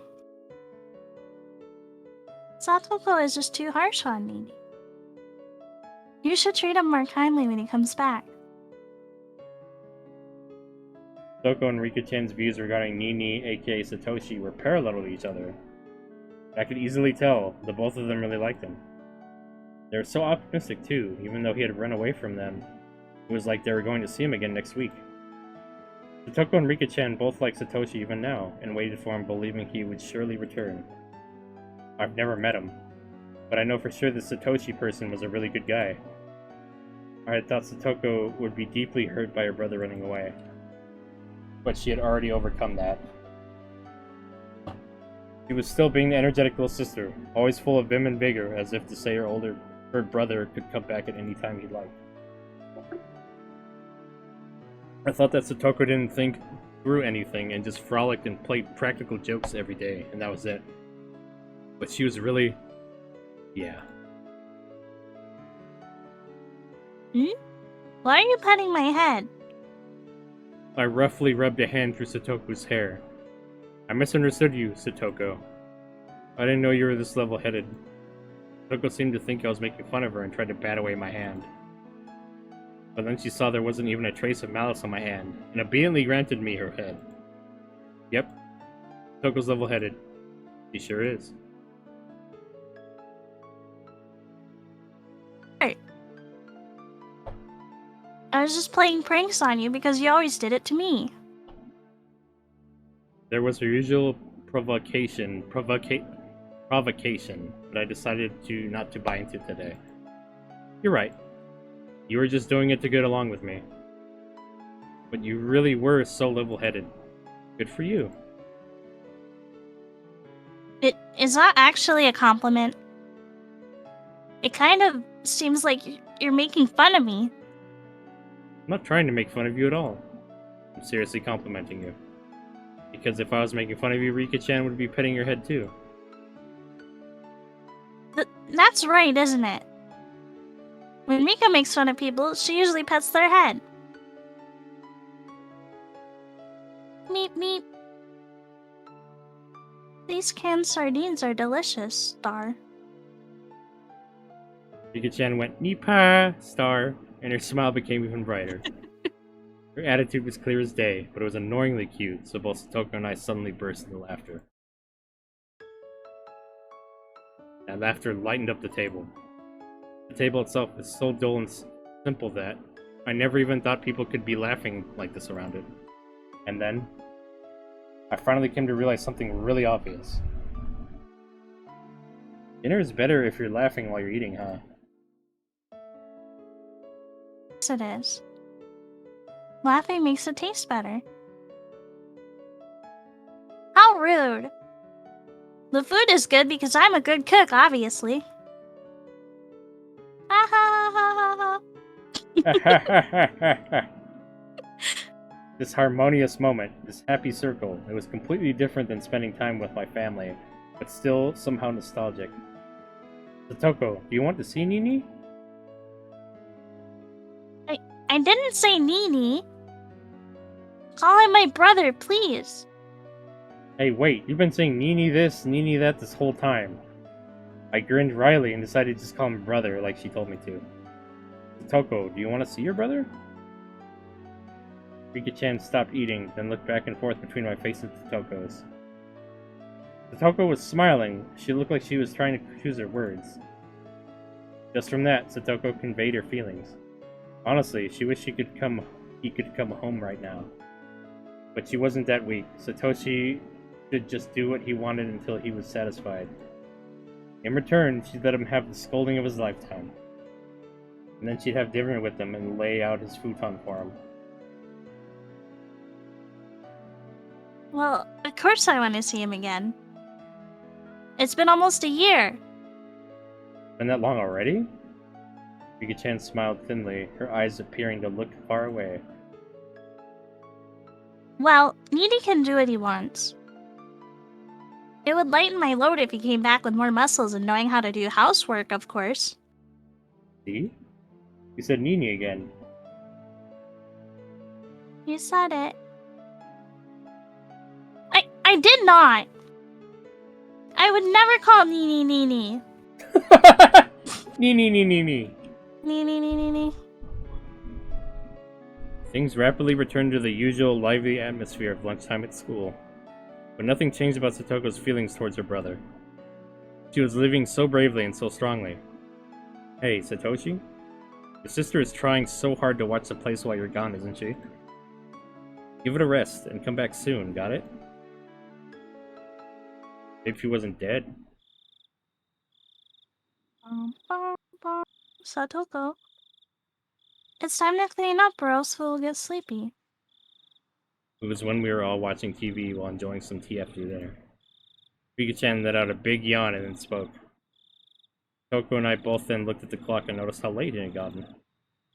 No, perhaps we both realized it already. We just didn't want this warm moment to end. Maybe we didn't want to say anything.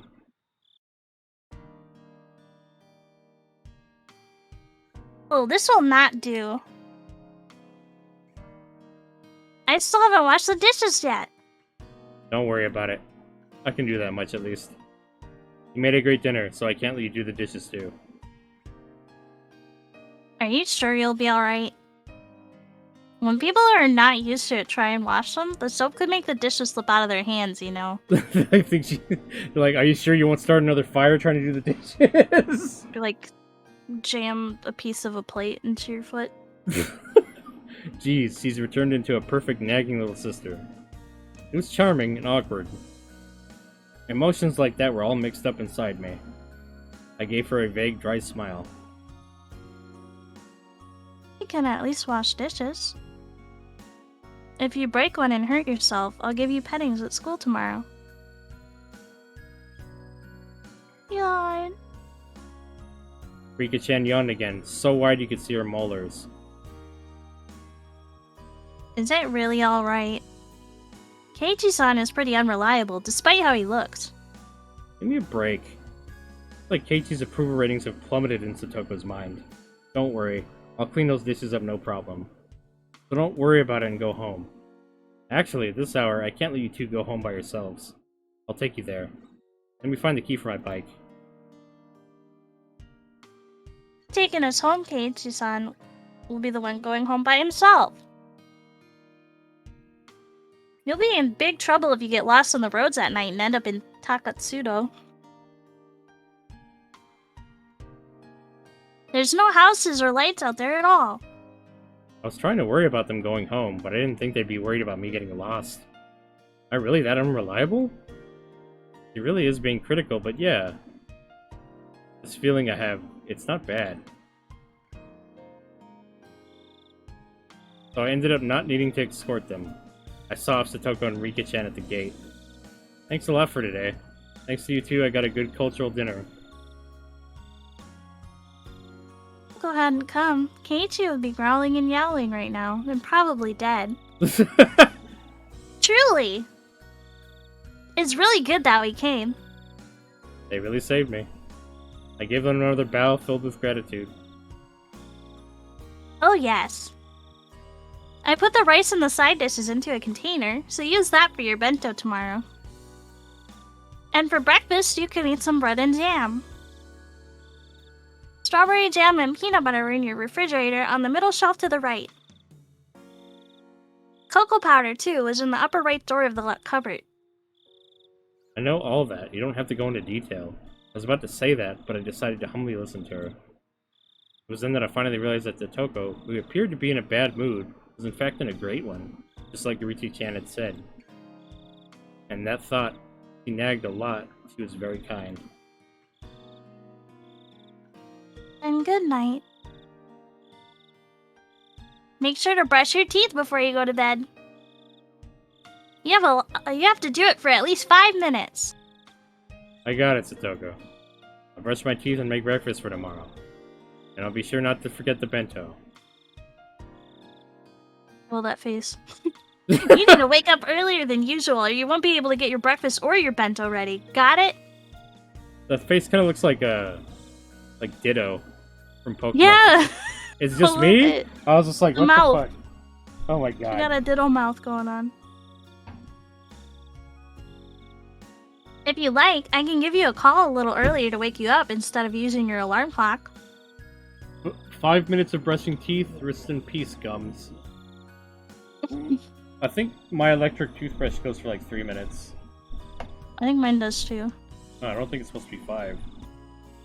Thank you for the hydrate, Dodo.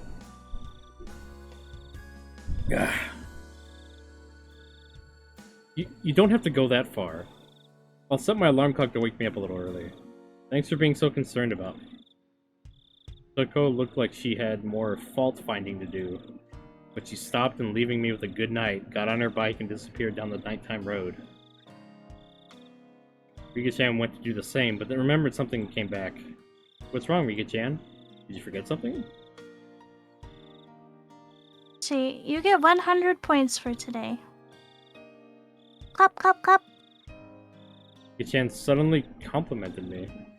She clapped her small hands. What was she on about? I didn't do anything worthy of praise, did I? I nearly burned down the house after all. Satoko probably felt like her Nini had come home. I think she was having a lot of fun. Once in a while, I want you to go along with Satoko's scolding in the future. Are you telling me to be like an older brother that she can scold instead of Satoshi? Rika-chan didn't say anything. She just smiled and went all Nipa star. This is Satoshi person. He has such a great little sister, so what was he unhappy about? If I were Satoshi, I would never have run away from home.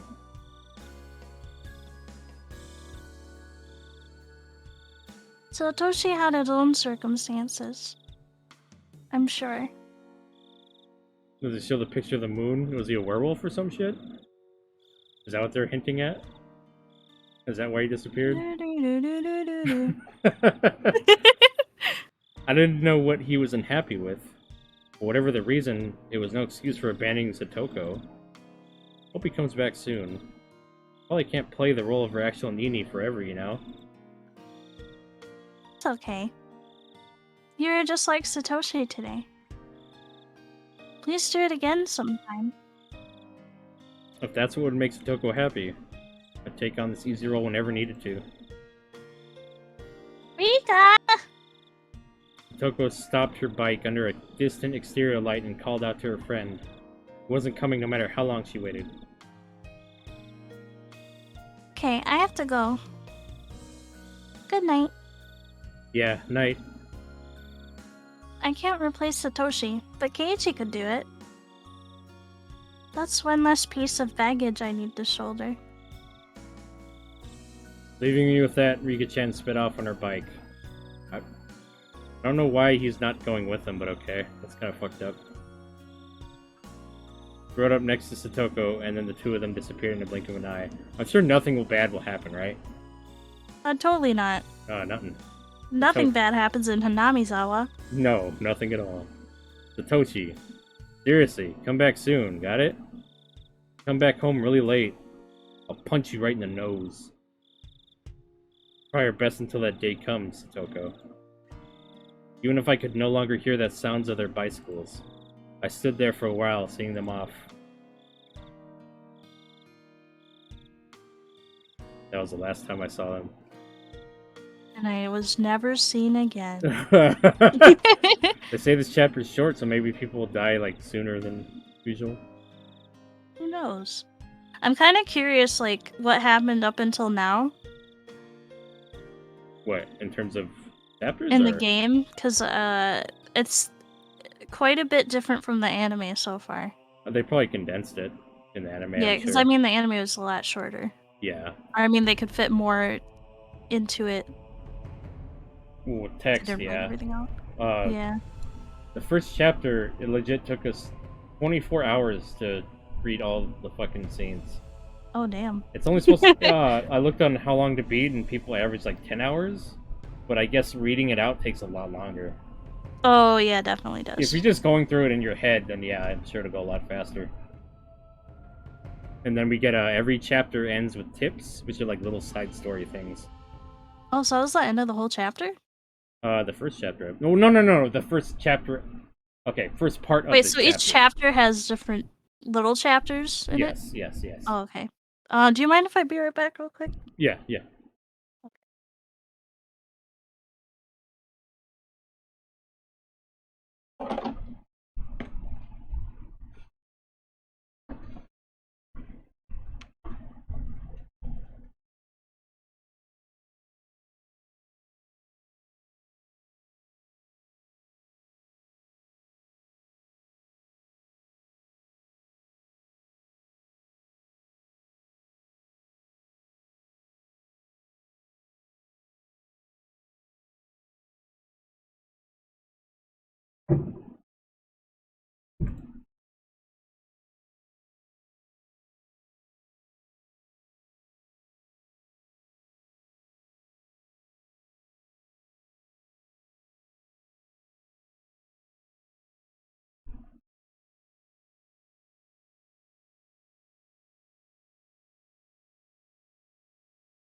Okay, I'm back. Welcome back. Welcome. Thank you. So tired. Oh, Melody. Gotta get sleep, I understand. Okay. I knew one thing for sure. Satoko could fend off an entire army division by holing up in this mountain. I know all about it. Satoko was appointed to the special forces of that one country, where she served as an instructor training on traps. Stop saying weird things. Somebody help me! I got maybe 6 hours last night. Holy shit. Not bad. I tend to get less than 6 hours. Fuck. How did it come to this? What traps did we fall for, and how did we fall for them? Mion was caught in a profusely thin pitfall she couldn't escape from. Only her head was poking above the ground. Reina's head was completely covered by a tin bucket. She was squirming around in a vain attempt to remove it. Either of these were really funny, but that's where it ended. At least they had their feet on the ground. Hey, Chan, what about you? Think you can get out of that? Hurry up and get out so you can save this old man. You're the one who should be breaking out and saving me, Mion. What do you expect me to do in this freaking bamboo mat? Did she call herself an old man? Yeah, Mion does. I don't know. Oh, okay. You think she's old, I guess. I don't know. Man, oh man. I was wrapped up in a bamboo mat and hanging 2 meters above the ground. Ah, what was this trap and how did I fall into it? Huh? It was Satoko. This all started when they suggested that I was unfamiliar with nature, having grown up in the city and proposed a little exploration on the mountain.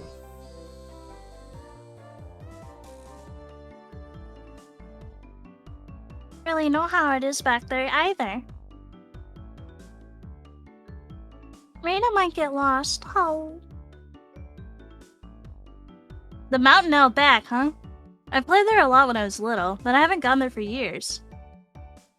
If you get lost out there, things can get pretty dangerous. You can leave the mountain to us. The whole thing is our playground. Isn't that right, Rika? Meep meep. Oh, I see. How reassuring. We'll defer to you two this time and have you be our tour guides. Wait, Keiichi-kun? The summer vacation guidebook says not to play on the mountain because you'll get lost. It isn't summer vacation yet, so it's alright. We know the path, so there's no need to worry. The mountain has always been our playground. Our backyard. We know all the secret paths and shortcuts. Yes, both Satoko and Rika-chan knew the path like the back of their hands. Thanks to them, we had our fill of fresh air, gorgeous views, and Mother Nature, the likes of which you can never see in the village. But things got strange partway through. Oh yes, everyone, I have something to say. From here on, you must follow exactly where I go. Huh? What are you talking about all of a sudden? It would be safer to do as Satoko says. Oh my. Hey, Michan, look at this. What is it? Should I pull it? Should I? Suddenly. Squeak! Crash! Reina pulled his kite string, a bundle of bamboo spears fastened to a tree branch. All came raining down with a clatter right next to where Reina was standing. Wah! Wah! What is this? What? What? Yeah! That brings back memories. Satoko made this trap in the second semester of second grade. You know Satoko is back? Yeah, that fucking face. That was a close one. The tips of the spears are covered in dog poop, so if one of them hurts you, the wound will start to fester. That's... what the fuck? That's fucked up. That's really fucked up. When did this turn into some guerrilla battlefield? According to Satoko and Rika-chan. Earlier in elementary school, Satoko had been on trap-making craze and set them up along every inch of this mountain. A kid did They're this? trying to murder people. A kid, I mean, they do that anyway in this game, but come on. an elementary schooler did this? Good god. Keiichi-kun, maybe they didn't tell us not to go into the mountain because we get lost, but because it was dangerous? Mion and I both nodded wholeheartedly at Reina's hypothesis. Come now, we are hurrying on ahead. If we do not return soon, it will get dark. If it gets dark, it may even become dangerous for me. But you're the one who brought us up to this crazy mountain. Why was an average healthy Japanese boy like me being forced to deal with life-threatening booby traps? And then, the very moment Satoko and Rika-chan just got out of sight, and was when the three of us all got caught in nice little traps together. Someone get me out to go to the bathroom. Never mind that. Somebody get the bucket off me. I can't see in front of me. How? Wait, Raina, don't struggle around so much. I can see your panties. Oh god. Ow! You saw? You saw? Keiichi-kun, you saw? Ow! Smash, crash, smash, crash, smash, crash, bash. Of course you can see them. You may be in a bucket, but you can definitely... Ah! Hold on, I gotta stretch. Yeah, you don't have a choice. It says penguin must stretch. I have to. Okay. Oh! Yeah. What even noise was that? I don't know. Bucket Raina was using me as a sandbag, and Mion was crying. You can't get out of the pitfall? How sad, how sad. Jeez, didn't I already tell you all? You weren't supposed to leave my side. Finally had an epiphany. Satoko had been so bent on taking everyone out to the mountain because she wanted to brag about all the traps she'd set up over the years. You could have stopped just showing it. Could have stopped just at showing them to us. I didn't need to experience how it felt firsthand. Jeez. Rika-chan pets her 3 heads in sequence in an incredibly satisfied mood. Kind of a sadist. A little bit. A little bit. Dog poo one was kind of excessive.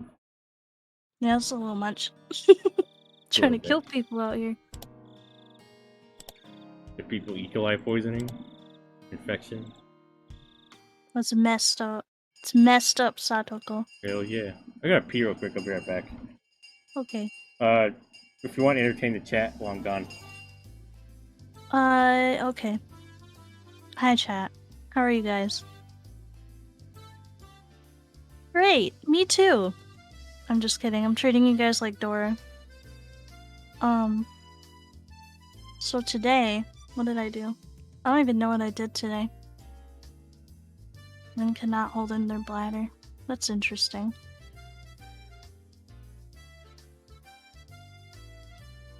I have coffee. What do you guys like to drink?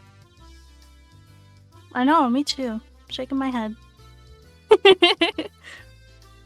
My coffee is always like half milk. 'Cause I'm a baby. Water? Water is good for you. Hydrate before you dehydrate, not afterwards. I also have this monster today. I'm having a lot of caffeine. It's fine. Everything's fine here. It's called papillon flavor, which means butterfly, I think, in French. Something like that. But it tastes like liquid peach ring. So that's interesting. Water is best drink? I'm gonna have to disagree. Water is, like, good. Especially after a hot day. Cold glass of water is really nice. But, I don't know. There's just something about, like, a warm drink on a snowy day. I like eating rotten... Oh. Melody, you must really like this game then, huh? They had a snack for you right at the beginning of the chapter. I wouldn't recommend it, though. Say what now? Melody said that they wanted to eat rotten flesh, so I was saying they had a snack available for them at the beginning of the chapter. Oh yeah, they did. Chapter intro was a bit much. A little bit. I'm curious, you know, what was going on. Oh, talking zombies and stuff. Well... I don't know, I don't think I would eat a zombie. My friend Space June says that men cannot hold in their poop or pee when they stream. They have to go take restroom breaks all the time. Oh, that's funny. Alright. Oh, did you read this already, or...? No. Okay. Anyway. Lunchtime has finally arrived. Best time of the day. Mion gleefully announced the beginning of lunch. Oh ho ho ho! Lunchtime at last. Someone here will have to play the punishment game, yes? Oh. The punishment this time, it's a little scary, so... Sorry, but Reina went all out on making her bento. In Reina's case, I don't think she'd lose even if she wasn't taking this seriously. Oh, welcome, Elise. Neep neep. Pee-pee. But yeah, I chowed down on stacks of rotten flesh in Minecraft. Oh, nice, Melody. Oh no, that gives you poison, doesn't it? I think so. Not the best idea. Does it get better if you cook it? Or is it still bad? I don't even know if you can cook it. I don't play a whole lot of Minecraft, so I don't remember. Oh, really? Okay. Not all the time. Huh, okay. We tried our hardest, too.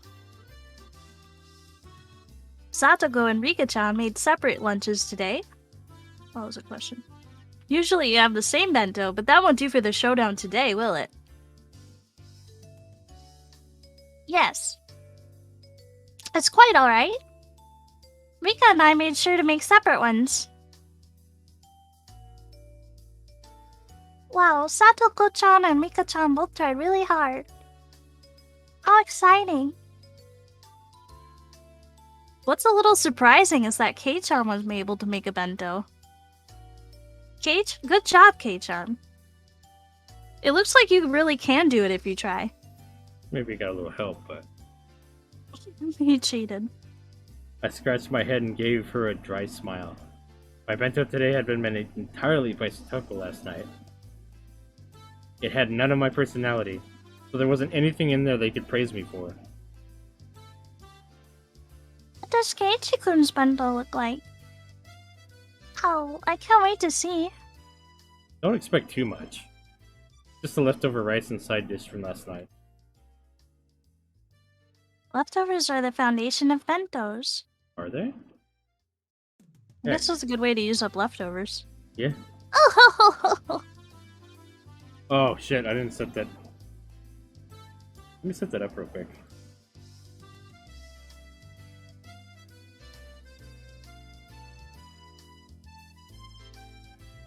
What row, Raggy?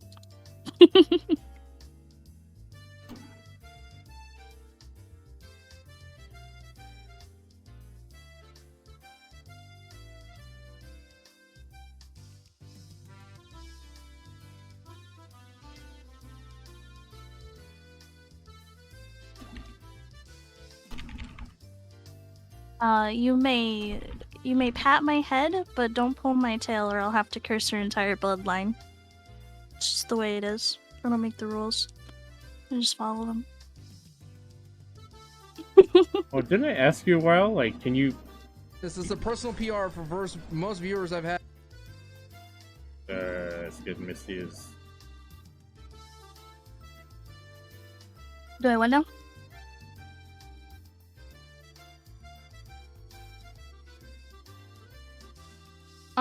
You can scratch my tail, but don't pull on it. And I guess you can scratch the inside of my ear. But don't like put your finger like all the way in there. That's a little weird.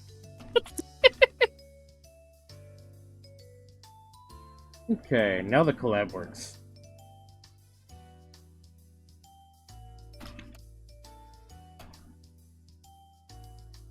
There you go. Now you can check out Mystia. Thank for shout out.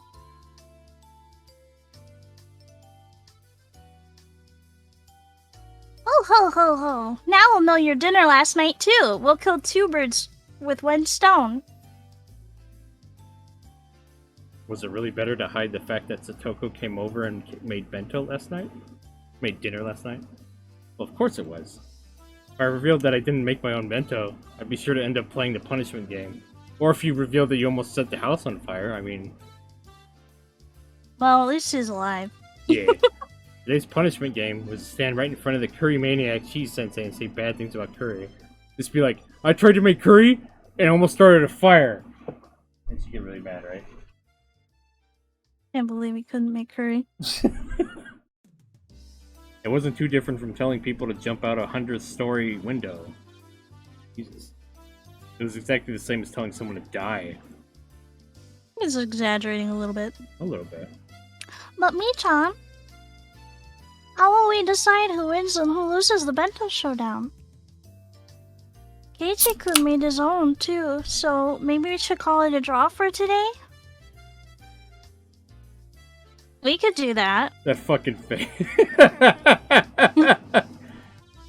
The punishment game yesterday was sort of a whip to encourage Keiichi-san to cook for himself, after all. And Keiichi made his own too, so it's a draw. They're so nice covering up for him.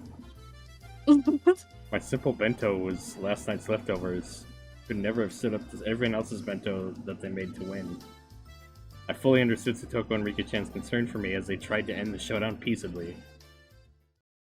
However, the club president, Mion Sonozaki, would not be convinced by something like that. I wonder why you're all so optimistic. Leaving one of our showdowns in such a gray area is out of the question. Now that we've clashed, we must settle the score. Reconciling with a draw? Do you think we're just kidding around? I knew you'd say that. There's no way you'd end it that way with your battle lust. This was bad. At this rate, I was sure to be the sole loser. But, well, I didn't make this bento, after all. Maybe I need to resign myself to my inevitable loss. Hey, me. How are we going to decide who wins? It won't be fair if we grade each other's. Let's do an open judgment. Okay, everyone. Assemble! Mion commanded everyone who had just started eating using her club president voice. Come and judge our 5 bento. Write your favorite 3 on a piece of paper and submit it. Understand? Everyone in the class was used to being dragged into Mion's club activities. Yeah! Came the energetic voices from here and there. Everyone already knew that the showdown this time was involved in utterly fatal punishment game. And they were all very interested in what would happen to whoever lost. Of course, they wanted the thrill of seeing something terrifying. Okay, everyone ready? Then I'll go first, alright? Ta-da! In exaggerated fashion, Mion pulled the lid off her multi-tiered ornate bento box. Multiple cheers of joy erupted at the brilliant sight. That's amazing! It's just like New Year's food! It can't be. It has to be a lie. You must have switched the contents with a catered bento. Such purely Japanese cooking. Mion Sonozaki couldn't possibly make this. No, this is easy for me-chan if she gets serious. She almost never gets serious, though. Hoo. Just who do you think this old man is? Given enough time and ingredients, I could even reproduce the Manchu Han Imperial Feast. The fuck is that? Some kind of history thing? Must be. The entire classroom gulped audibly. And everyone wrote down a score on the notepaper in their hands simultaneously. It made sense. Just the visual impact would give her a perfect score. Alright, let's see Reina's next. Reina's really good at cooking too. Reina's bento is always like a flower arrangement.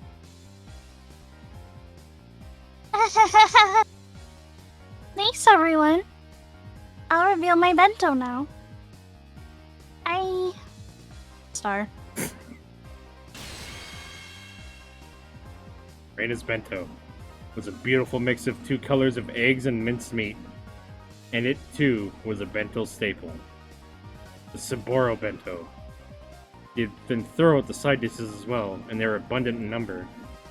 She had spent more time than usual on it, but it was assuming unassuming and truly nonchalant. One couldn't ignore the household warmth in that Mion's bento lacked. I may say, you've done it again. This should get quite a high score. I should have known. It may look rigid, but there isn't anything to deduct points from. Amazing as always. Once again, every one of the judges wrote a score on the notepaper at the same time. There seemed to be some who were revising their opinions when they compared the Mion's score too. The whole classroom seemed to split between Mion and Reina.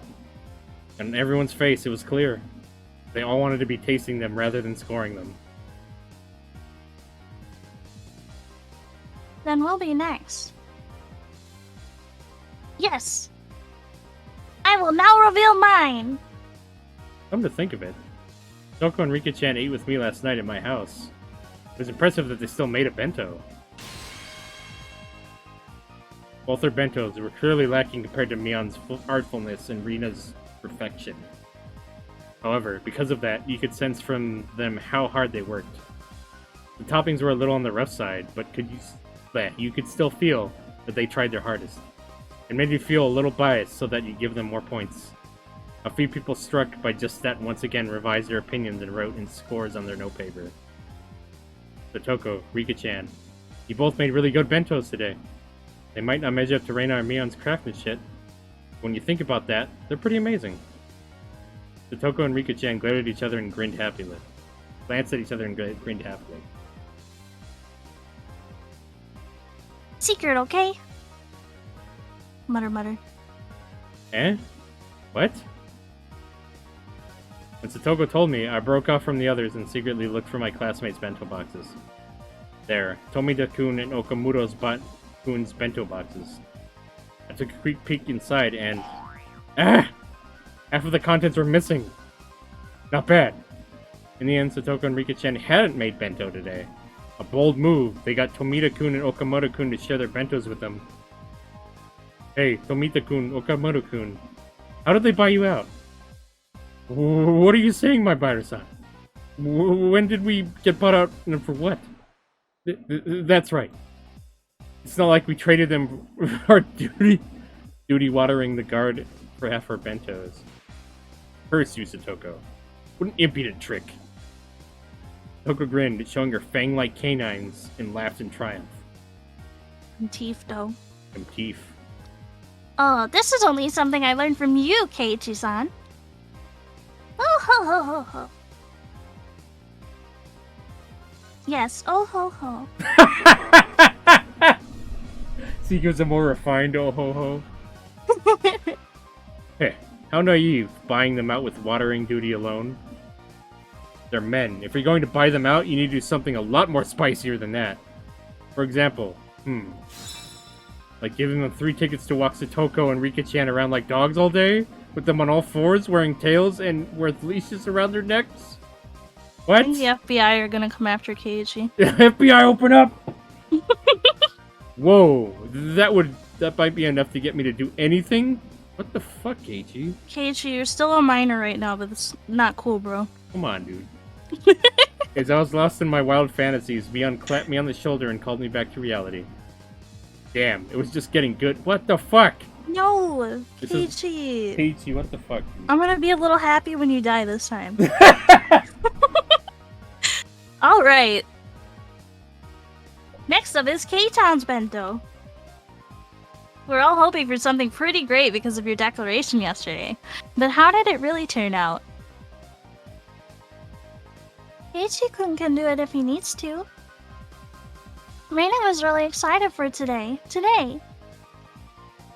Ugh, they're all looking forward to it. But it's really just leftovers from dinner last night. I didn't even make it either. How was that supposed to stand up to Mion and Reina and the others? Ah, that's it. Feast your eyes on this. Ah! Just blew up when he opened it. It's like a fucking bomb was in there. Everybody dead. They set him up. Everybody dead. I tore the lid off my bento box. There weren't very many cheers. Well, I guess there wouldn't be.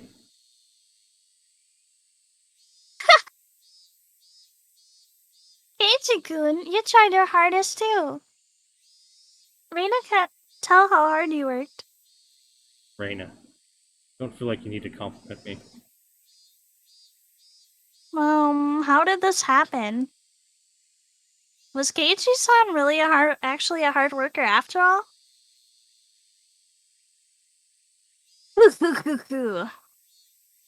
Well, I mean, I want to acknowledge how hard you tried, but for this showdown, it doesn't matter. Mion's cold, mean laugh. It was like it spoke for everyone's opinion, just like that.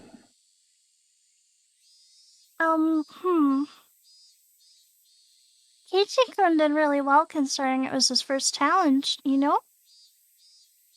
I think maybe everyone should rate his a little higher.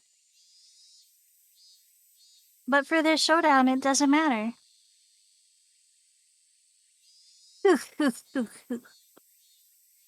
Alright, Kei-chan.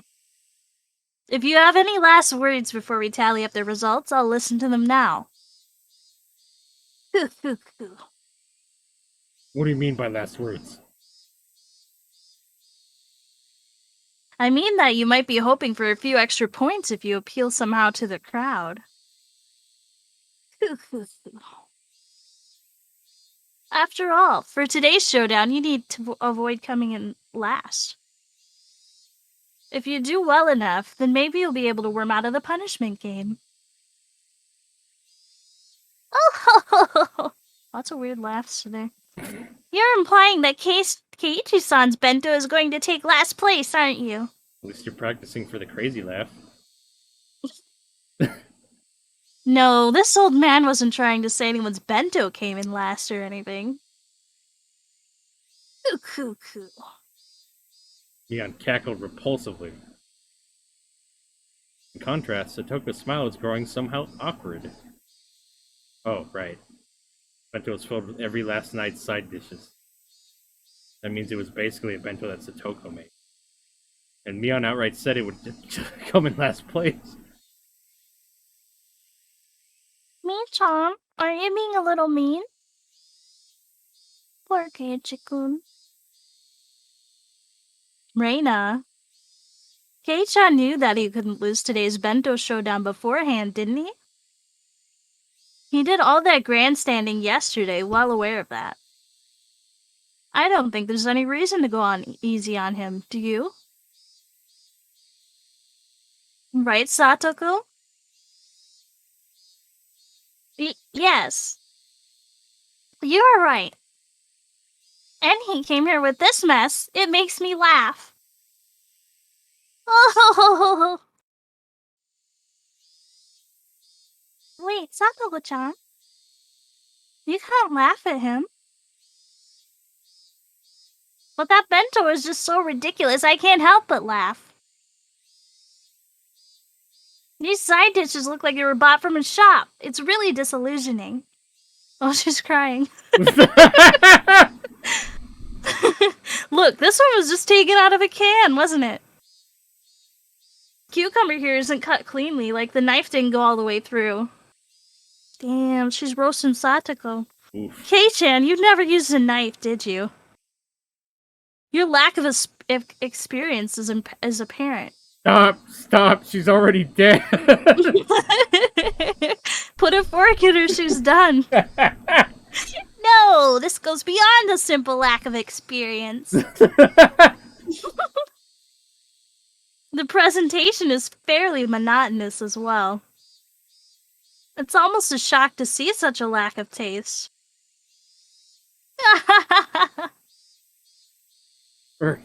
It was my first experience putting food in a bento box, so of course it's not gonna look too good.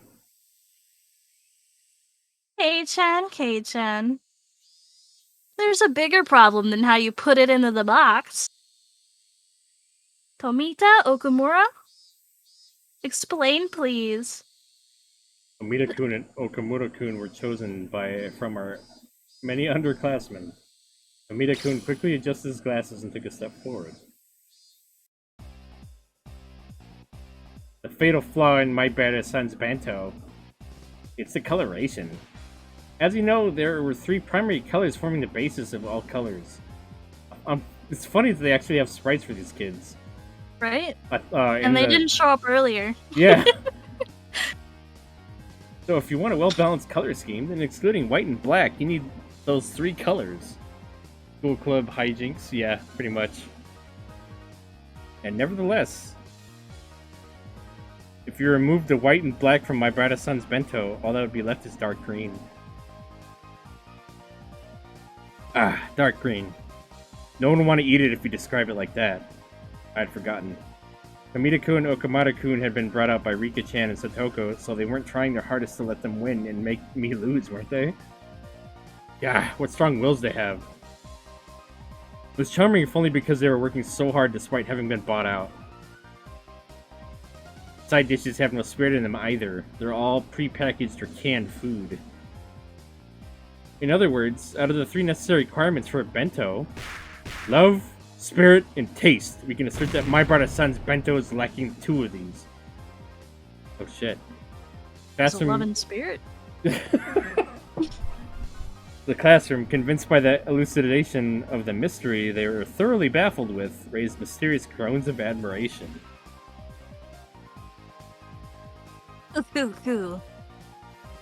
No heart and no spirit. It's decided then? Keiichi Maibara.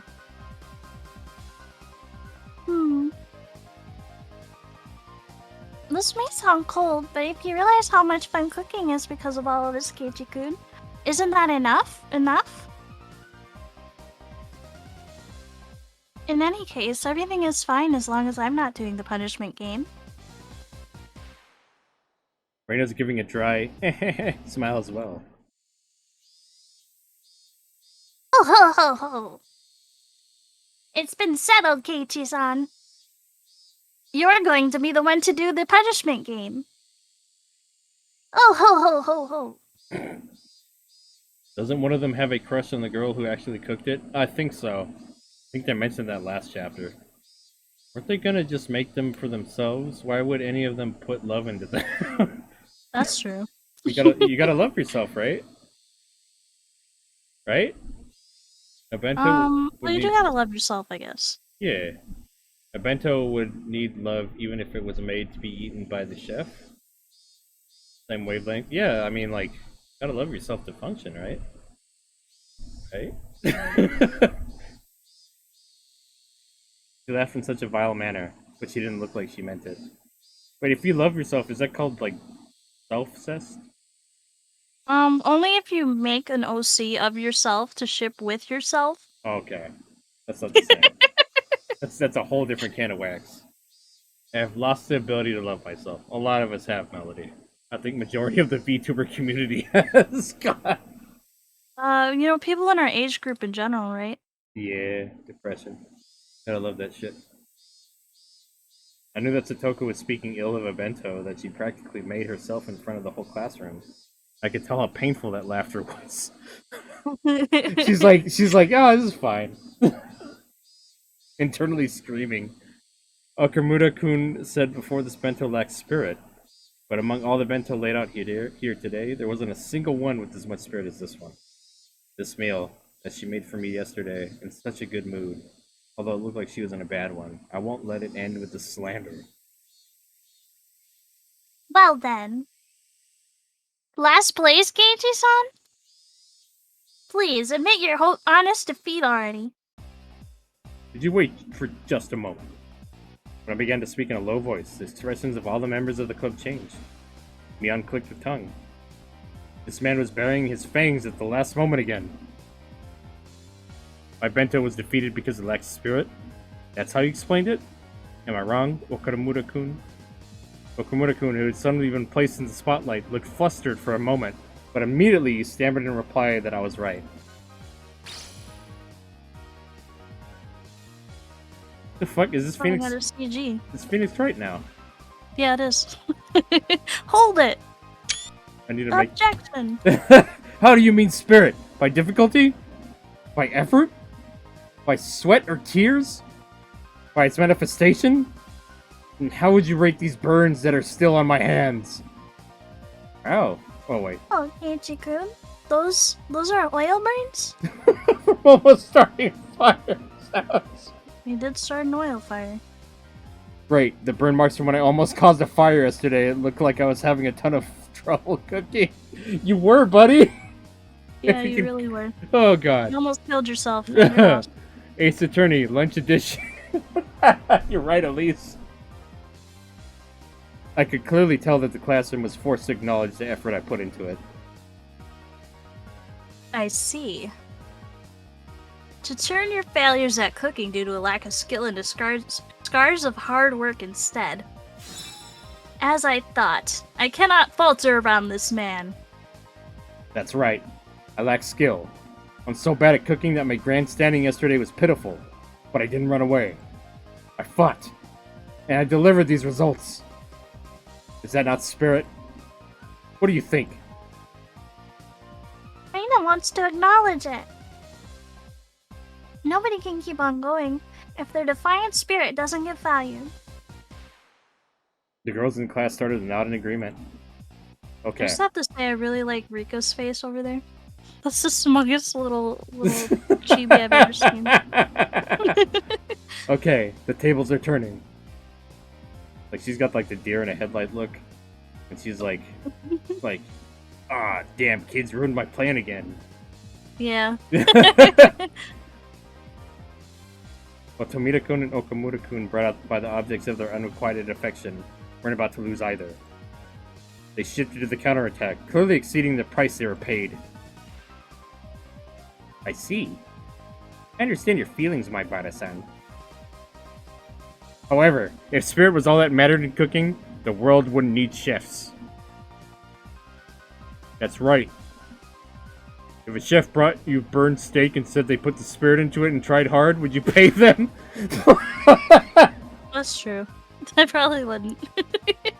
You Or wouldn't, I'd would ask for a you? new one at least. I mean, what if they like it well done? Well, maybe they'd It's be pretty much happy with it then. pretty much just burn the shit out of the steak when it's well done, right?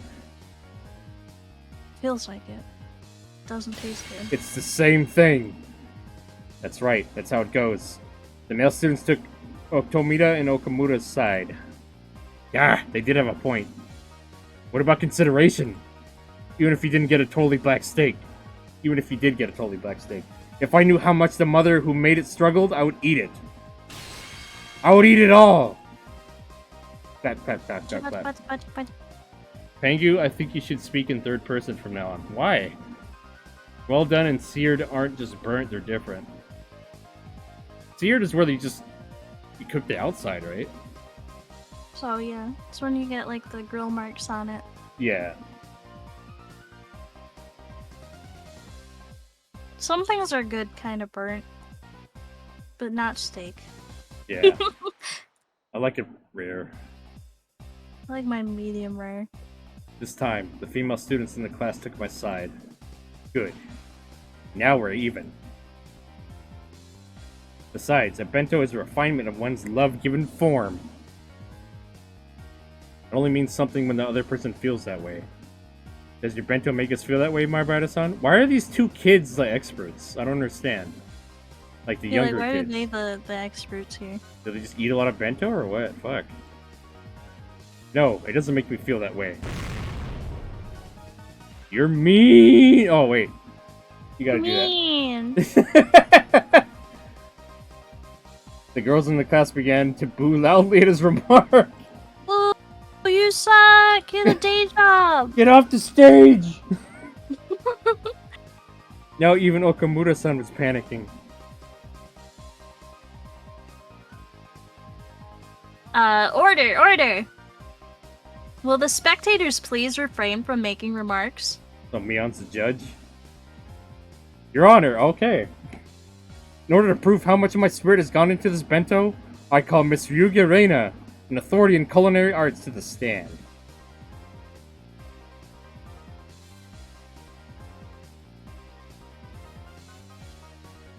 Oh, your mic cut out again? Oh, Reina thinks this bento has spirit in it. It might be rather artless in places. But I think cooking isn't just about outward appearances. The girls in the class again gave cries of support as they applauded. In response, all the men in the class began to boo. Boo! Your Honor! The opinions of my Bada-san and Ryuga-san are extremely sentimental and aren't following with common sense. They are unsuitable to use it as evidence. You won't do that again. How's the stream going? It's going good. Going good. Yeah, it's a bento attorney. Bento attorney. I gotta send this to Suga. She likes Phoenix Wright and Higurashi. She'd love this.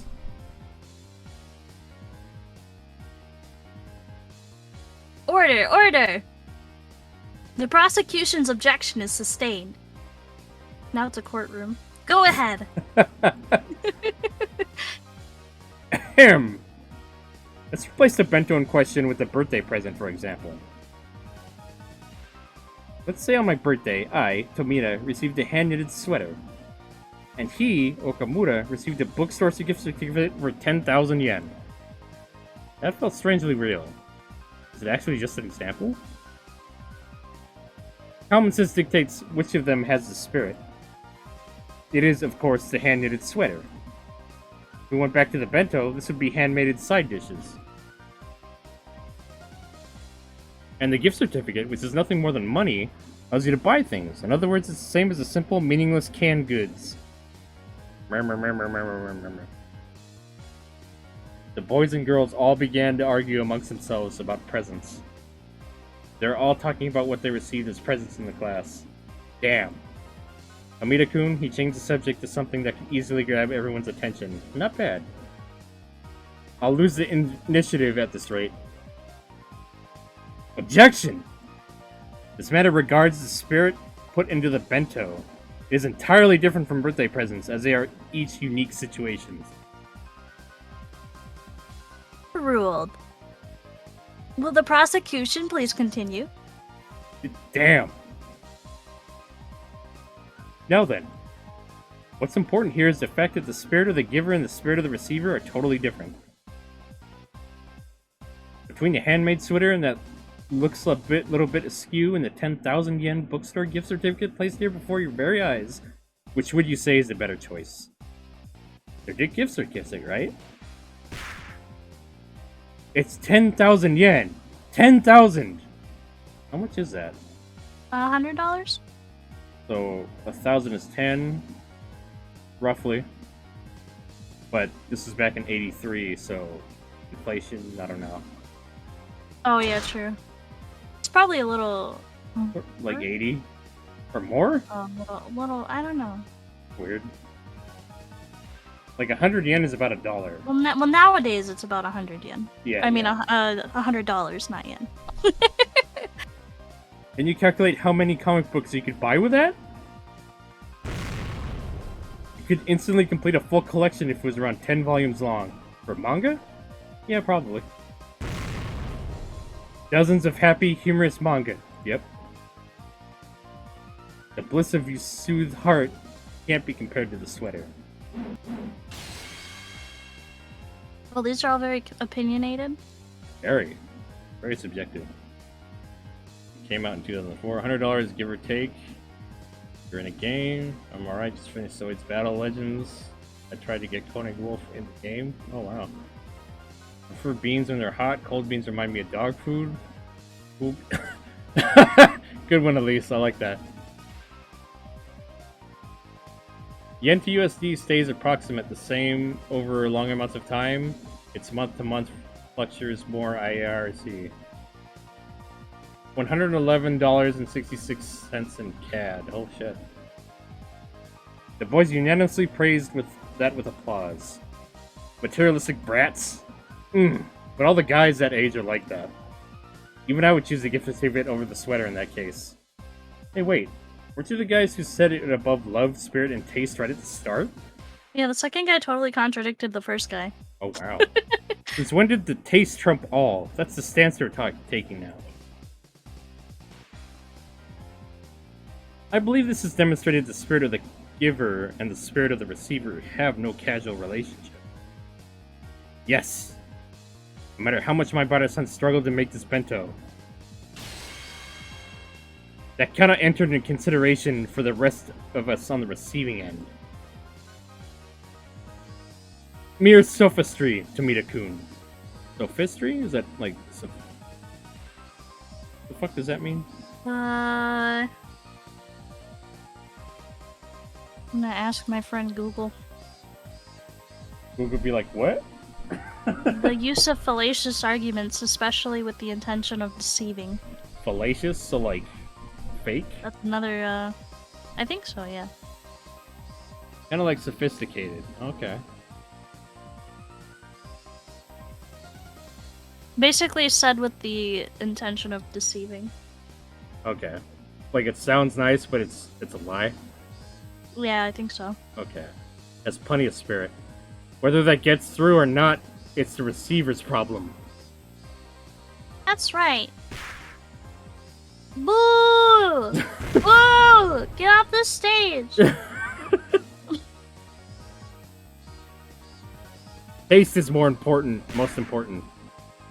Women! Why is this so... It's very, girls versus boys. Oh god. What was that? Oh god, he's gonna start a riot. Ah, now the courtroom is in chaos. But I can't allow myself to lose. And not only to avoid the punishment game, but also to protect Satoko's honor. Now then. Do the defendants have a response to give? Slowly and strongly, I nod and step up to the dais. Tomita-kun, Okamura-kun, you two really think you can beat me with mere words?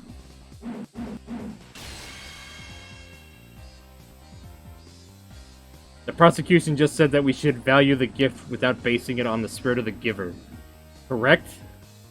At some point, I began speaking formally. Yes, that's right. No matter how much you labor to make that bento, that labor should not factor into our grading. Then I have a question for the prosecution. My Bada were to take the bento I made for today and place it beside one brought from the store. Would both of these be given the same score? The prosecution hesitated to speak. Got you.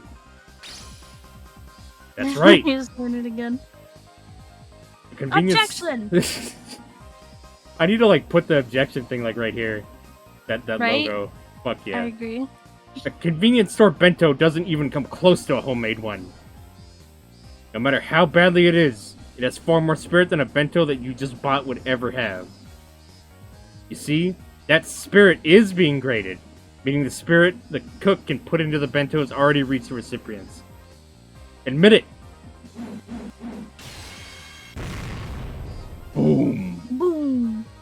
With those impactful words drawn in the air behind me, I pointed my finger. The girls, led by Reina, broke into applause. Some of the boys were admitting it too. I'll admit it. You admitted it? You admitted it, right? Then let's move why a convenience store bento has no spirit in it. What exactly is the spirit in a bento in the first place? Objection! My Bada-san is trying to deceive the court by using abstract expressions. Objection overruled. This sounds interesting, so listen until he's done. Got them. Now I'll show you two the difference between us. Your Honor, I'd like to call Miss Rika Furure to the stand as a witness. Meep meep. Even for Rika-chan, that must have seemed like a bolt from the blue. There's no doubt that she never dreamed the point of my spear would be aiming at her. But Rika-chan, you said it before. For this showdown, it doesn't matter. Rika Furure-san. Your bento today was very well made. It looks delicious. Meep. Is that all she can say now? She does meep a lot. Yes. I don't think she meeped at all in the anime. No, not in the first chapter either. Or first two chapters. She's the fucking Roadrunner now? Like Jesus, this is the Roadrunner chapter. the Roadrunner just like it's wearing... the mixed media. They got Phoenix Wright, Looney Tunes, that food anime.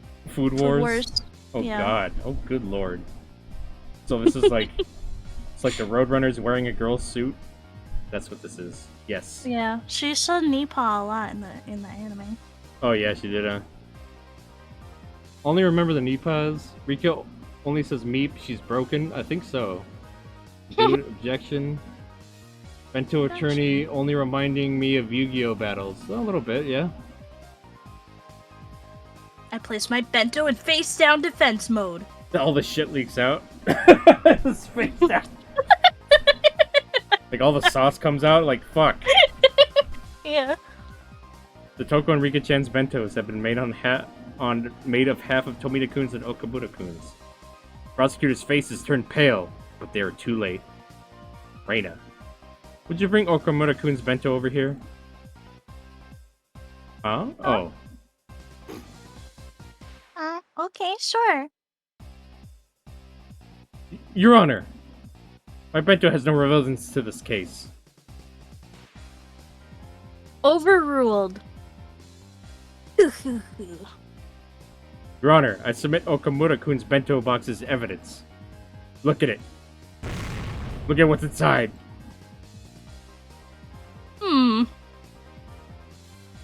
There's only half in there. It's not about whether it's half.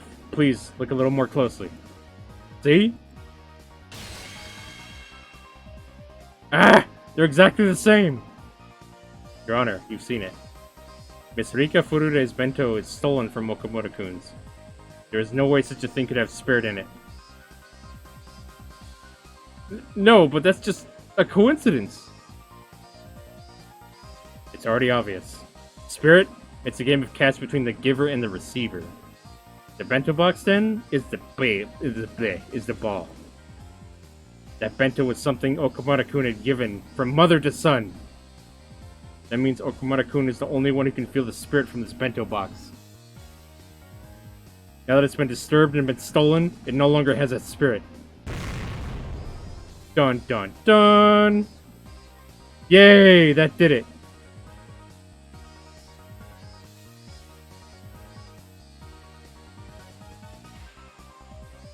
What? Is that true? Rika-chan, is that true? Meep. She really is fucking broken! Meep. Nipa. That's all she can say now. What? Yep, she broke. She's already dead. She went brain dead from last night. She broken. Coo. I see how it is. Mion, the judge, folded her arms and began to hum. I couldn't even take a guess as to what Mion was laughing about. Frankly, I didn't know whether I would win or lose. Okay. Before announcing my judgment, I'll start from the top. Entire classroom quieted. First, from an objective standpoint, there's no doubt that the bento of the accused, Keiichi Maibara, must be seen as poorly made. This is something that the grading results clearly display. Yeah. But, as Kei-chan said, cooking is not all about taste. The spirit put into it should be considered subtle seasoning. For grading, though, that would only amount to a few points. It's so subtle that it's not enough to alter the results. Now then, I'd like to mention the original reason for today's bento showdown. What was the reason for it? That's right. We started it to see whether the accused, Keiichi Maibara, could cook for himself, and to measure the result. Yeah. That's right. Keiichi-kun did make his own bento.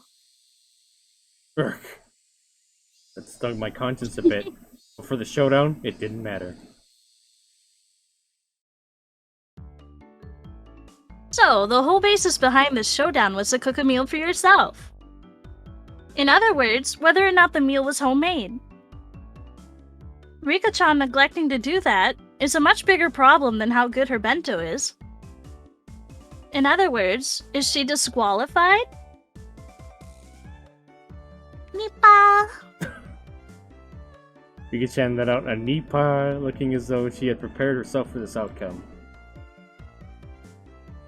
Don't take it personally, Rika-chan. At our club, things like that don't matter.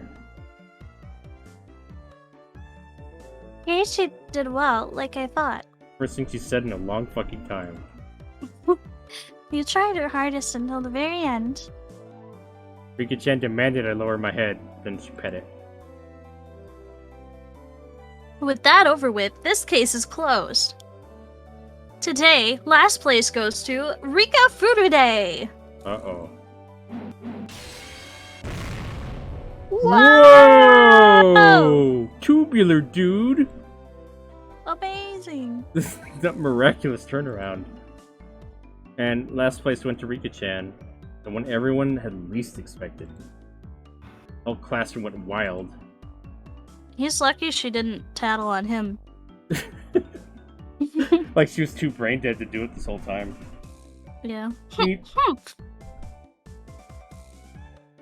I'm amazed you managed to avoid coming in last place with such a terrible bento. Oh wait. Satoko looked at me hatefully, but she spoke in a vague kind of voice. There's no way I'd come in last. There's nothing in this bento that would deserve last place. But... So, really made side dishes and canned goods and has no style and... Grab. Satoko was speaking more and more poorly of herself as time went on, so I roughly grabbed her head and began to stroke it. I told you! Spirit is important. This bento isn't all about appearance, it's got all kinds of flavors in it. But spirit isn't the only thing. It tastes totally weird and... What about it is weird? I thought it was great. It was absolutely great. That's why I packed it. Dinner last night had been bad, then I would never have brought it to school.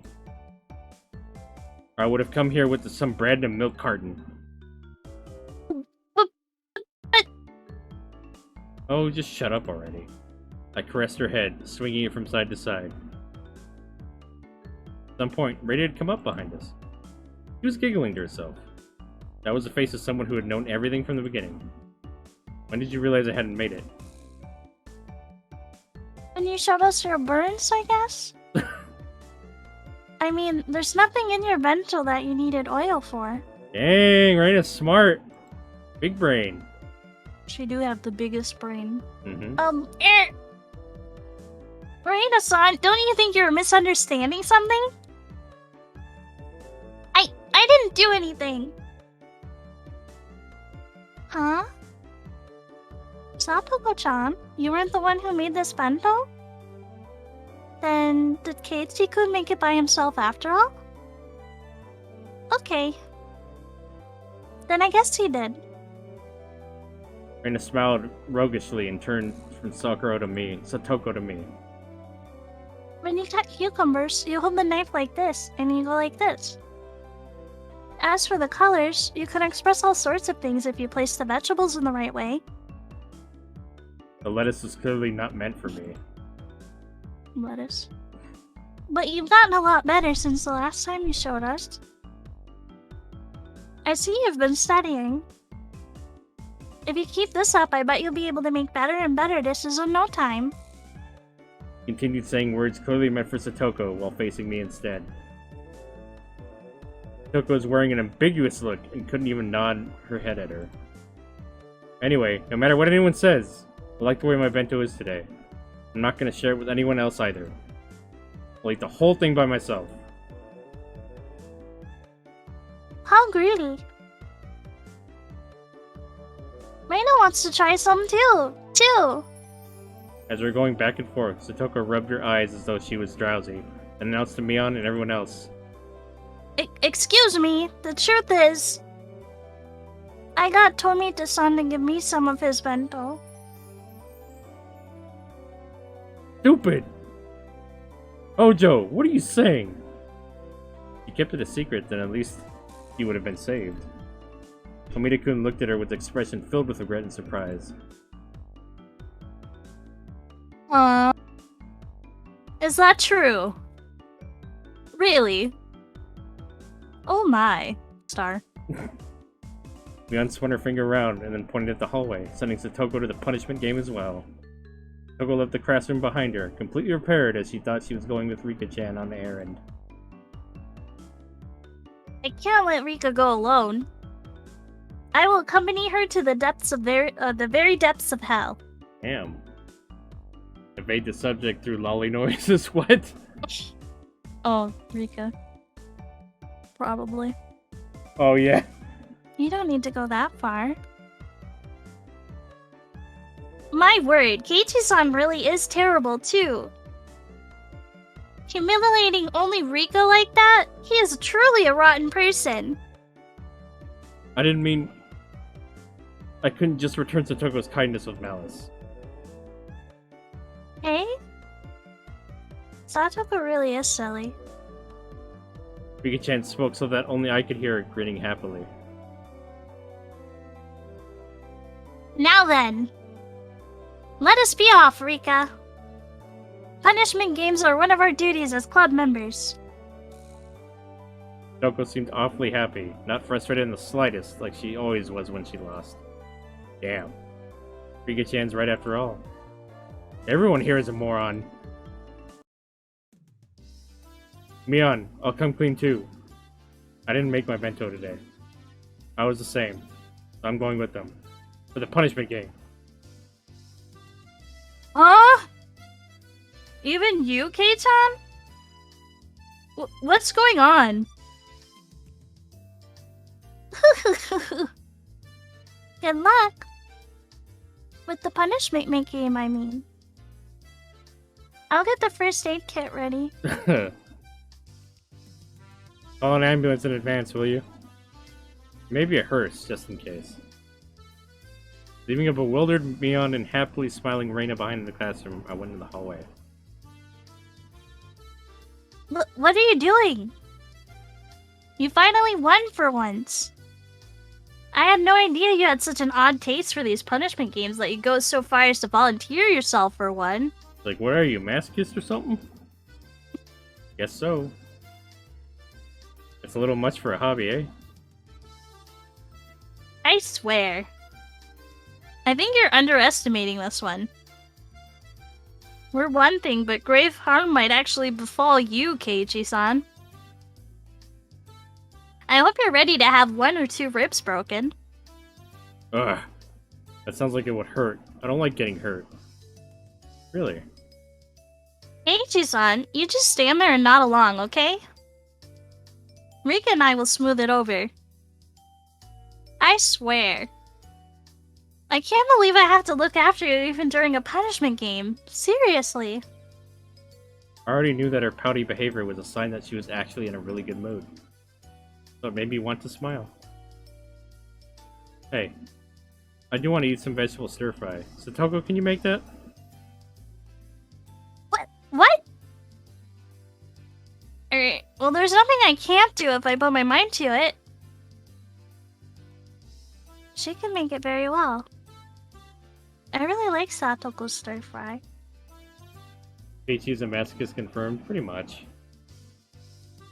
It was uneasy at first, but once she got assurance from Rika-chan, she turned back and looked at me with once more confident eyes. It's settled then. Let's go shopping for stuff after school today. I don't really have any idea what to buy after all. That is true, isn't it?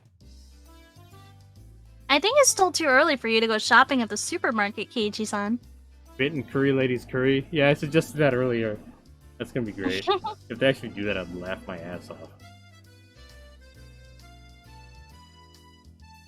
It would make me anxious if I wasn't watching. And Satoko makes me anxious that she'll buy the wrong thing if I'm not watching. Ooh, burn. Rika!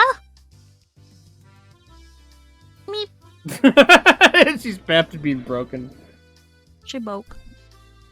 The conversation continued as we walked until we arrived before the door to the teacher's lounge. Okay. Let's get this punishment game over with and discuss the menu for tonight. Neat. Star. Rika-chan gleefully grabbed onto my arm. In turn, I pulled Satoko to me, grabbing her shoulder with my other hand. We'll all be together in death. Really? Really? Really? It's a little weird. It's a little foreshadowing, I think. A little foreshadowing. Knowing this game. I won't let anyone die alone. I need a ski fetish. Oh. Are there any requirements for being a VIP besides the points? I have enough to be one, but I don't think I'm VIP worthy. No, just the points. Although, I think I gotta check how many badges I have. Because I might be running out, actually.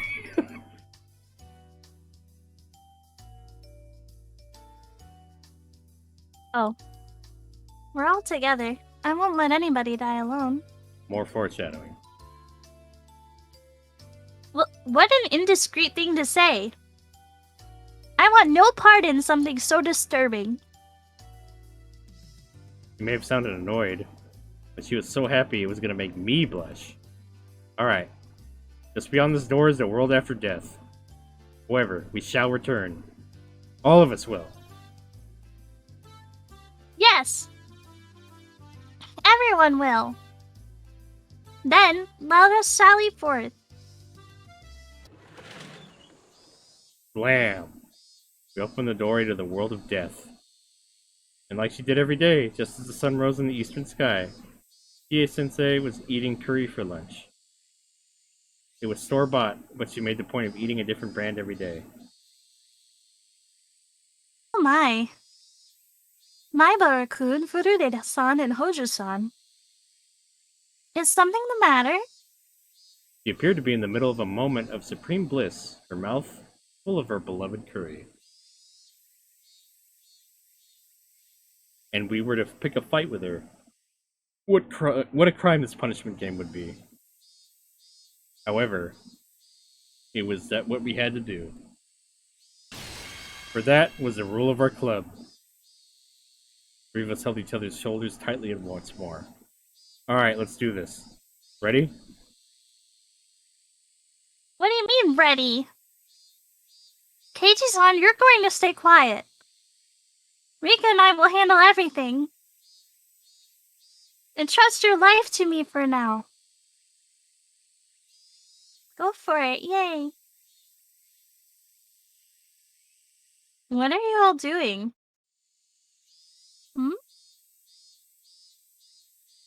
We could see God. 2 or 3 question marks popping up over the teacher's head. Physical manifestation of question marks? Are they the That's Riddler? crazy. They're the Riddler now. That's crazy. They create matter.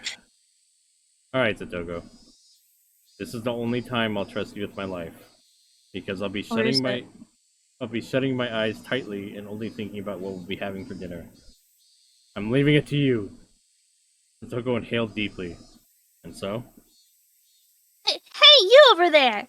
You stuck-up curry snob, you're single because you smell like garlic. Oh, Jesus Christ.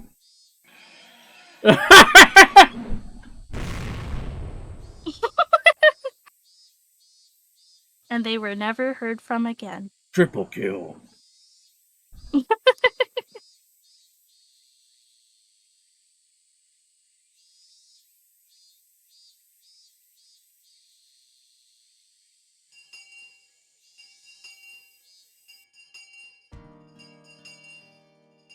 In the end, my selfish request was readily granted. Oh, I gotta give him VIP. Hold on a sec.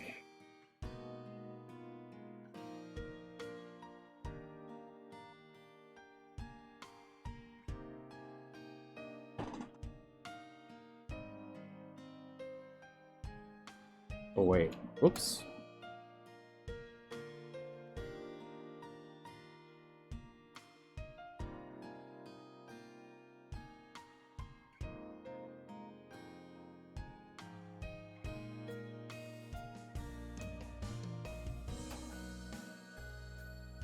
There you go, buddy.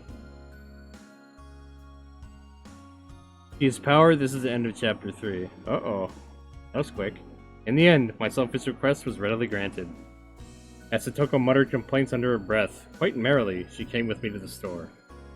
Rika-chan didn't come with us. She said she had a thing she wanted to do or something. I believed her when she told me, but when I really thought about it, I started to think maybe she was being considerate towards Satoko in her own way. Without Rika-chan here, Satoko is prouder and more loquacious than ever. Another fucking word I don't know what it means. There's a lot of those in here. Do you understand? Supermarkets will put things on sale when it gets near closing time.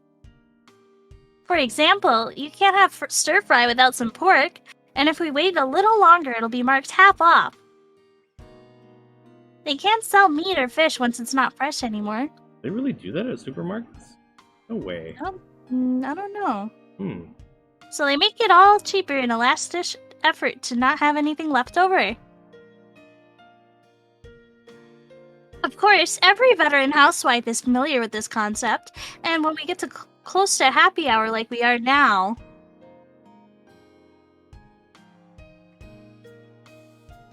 And I wasn't really listening to her, but she was telling me all this quite proudly. Every time I seemed surprised at something or made an affirmative grunt in place of conversation, Satoko would say, "You don't know anything, do you, Keiichi-san?" and smile very happily in spite of her complaints. She led me by the hand to all sorts of stalls, one after the other. She was in such a supreme mood, then just being with her cheered me up. Merely by being pulled into Satoko's pace was a lot of fun. Hey, why don't we just go with this economy size pack? Whoa, there's a real good looking one with cheese in it over there. Jizan, you have no financial sense. Look at this. It's over our budget. We don't have enough money. Satoko pushed a handful of receipts in my face.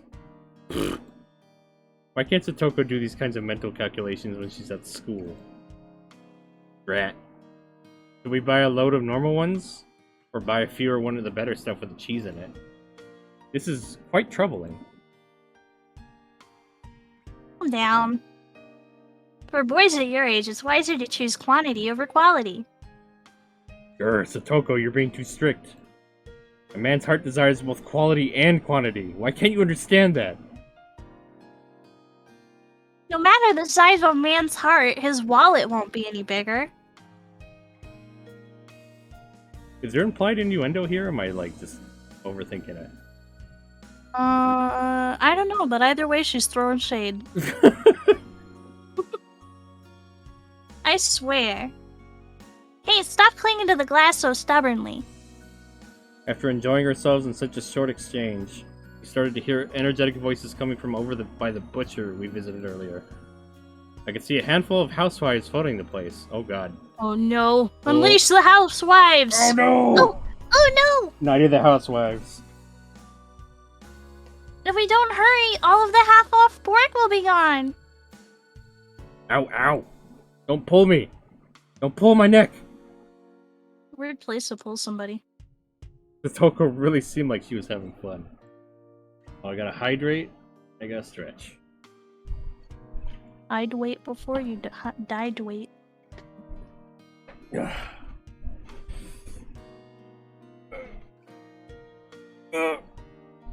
Thank you for the redeemed, Shinobi.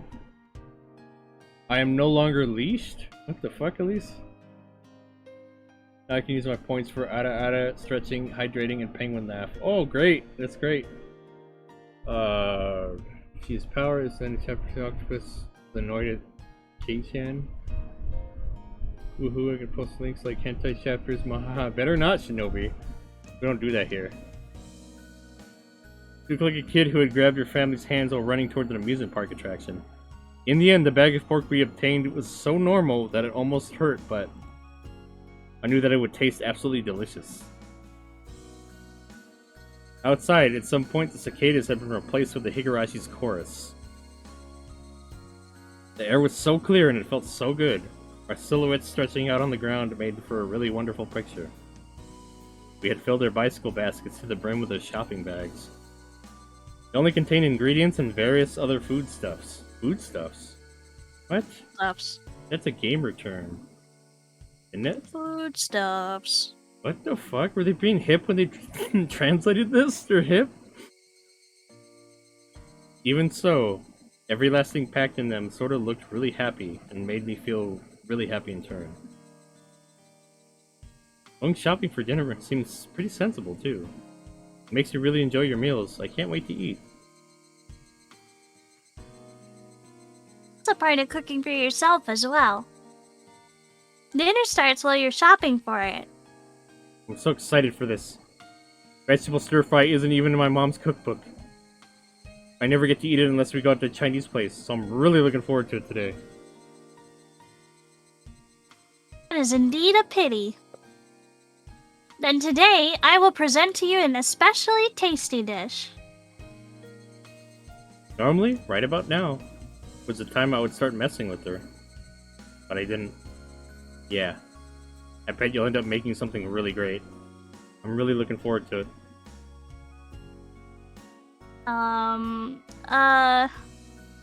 She stammered for a second. Satoko had been prepared for me to start making fun of her right then too, and when it didn't come, she was surprised. Maybe she stammered for some reason, I don't know. But I immediately knew she wasn't feeling anything bad. Yes. I'll deliver an extraordinarily delectable dish. You'd better look forward to it. As Satoko and I rode back on our bikes, I had a thought. Was I this sort of person? Till now, I would have lashed back at Satoko right away if she did something to me. Yeah, that was the kind of relationship we had. We would poke at each other a little, and kick up a storm while nitpicking at one another. At some point, that had changed. We weren't playing our usual tit-for-tat. I didn't provoke her, so we didn't fight. That went for Satoko, too. Satoko, who I thought I knew, hadn't been like this until now. Our relationship was changing little by little. That's what it felt like. But it wasn't something I had to worry about. It was like our relationship had become a little bit happier, a little bit more charming. Wonder why we changed like this. Was she lonely and projecting her older brother Satoshi, who hadn't returned home onto me? Rika-chan told me about that yesterday. This is probably exactly it. So, as my actions drew closer to Satoshi's, Satoko was returning to how she'd been when she was living happily with her brother. In other words, this Satoko was the real Satoko. Satoko had been able to see her brother again, and had finally gone back to normal. Now that I'd been playing the role of her brother, I discovered that she really could smile so sweetly. But I wasn't Satoshi Hojo. It was Keiichi Maibara, a totally different person. I couldn't become her brother. I could come close, but I could never really get there. That was vaguely, somehow, a little sad. I was wearing Satoshi's mantle, and that would have come off one day. And that would doubtlessly put an end to this meager, nostalgic, peaceful time of Satoko's. A limited tranquility. Tranquility that would end one day. Putting it in those terms, it was really sad. I shook my head firmly, and drove off those pointless thoughts. What's the matter, Keiichi-san? Sorry, it's nothing. If it's nothing, then please don't act all strange like that. It makes me worried that you might have eaten something rotten. Ew. Right. Sorry, Satoko. Nagging like always, but she still seemed really happy. The mood of hers drew me in, putting a smile on my phone face. Hey, Keiichi Maibara. Why don't we quit thinking about this having to end one day? If it will, then just think about it when it happens. There was one thing, however, that I could say for sure. As long as I smiled like this, Satoko's own smile would never wane. So as long as I stayed this way, this tranquility would never end. Satoshi would come back one day too. That might happen a lot further away than we'd like, but till that day, what's wrong with me being a replacement for him? Saying that I'm not her real brother, so I can't become Satoshi, that was just an excuse. If I just didn't run away, Satoko would stay happy and live a life full of annoyed and nitpicking. I don't know what happened to Satoshi or what made him abandon Satoko and run away. But just seeing Satoko in such a good mood made me think I could persevere as long as I needed to. So this is what I thought. I wouldn't become Satoshi, I would become a replacement brother. This is it! This is the kind of stir-fry I was waiting for. It's great. It's absolutely great. Salt and pepper in the broth? Man, I could eat an entire pot of this. That, Keiichi-san? You're spilling food everywhere. The food isn't going to run away. You don't need to eat it so fast. No, it will run away. The best and freshest flavors are running away from the moment the meal is completed. If we were to make 100 delicious things, then I would have a duty to taste every one of them. It's just good manners to do so. Your feelings are more than enough. So calm down and enjoy your food. You're right, I'm sorry. No insults here. I meekly scratched my head, then put down my chopsticks and laughed along with her like it was funny. Ended up doing most of the eating. Satoko was barely taking a bite. She seemed satisfied just by watching me enjoy the food so much. Whenever I filled my mouth with more of her delicious meal, Satoko looked glad. That let me enjoy the food even more. There's too much cooking in this chapter. This is the Food Wars chapter. The Food Wars, Kitchen Nightmares, Ace Attorney chapter. Phoenix Wright, yeah. Yeah. With a little bit of Looney Tunes sprinkled in. Me. In this way, he kept smiling happily the whole time. Looking at her made me really happy as well. The time passed, softly and gently. Before, I would have gone back and forth hurling insults with Satoko in other words, we would have gotten into a fight right away. I'd never known I could feel such a peace of mind by taking to her honestly like this. I was a little bit happy about having discovered this new side of Satoko. For example, I was eating food that Satoko had made. There wasn't an inch of me that thought it was suspicious. Before, however, Satoko would have definitely put some sort of trap into this.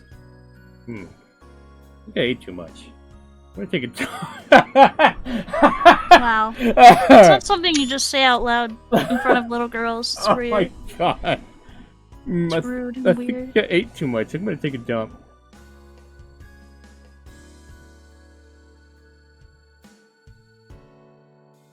Hey, Keiichi-san! It's bad manners to say such words during a meal. Or ever. Keep that shit to yourself. Literal shit. Then what should I say? I'm going to the bathroom? The toilet? The lavatory? Satoko looked down, her face bright red and pointed down the hallway as if to say, just go already. Jesus. Whoops, my old habits seem to have come back. But yeah. This wasn't all that bad either. No word schemes, everything is just natural. And while having such utterly unguarded thoughts, I went into the bathroom. Ugh. My foot caught on something string-like. Huh? Bam, slam, yo. Rattle, rattle. A kettle? A washtub? Satoko! She got me. I can't believe her. She always does this when I let my guard down. I can't relax for a minute around her. Still, it was kind of funny and I didn't really feel like getting angry. Satoko, laughing uproariously, came over.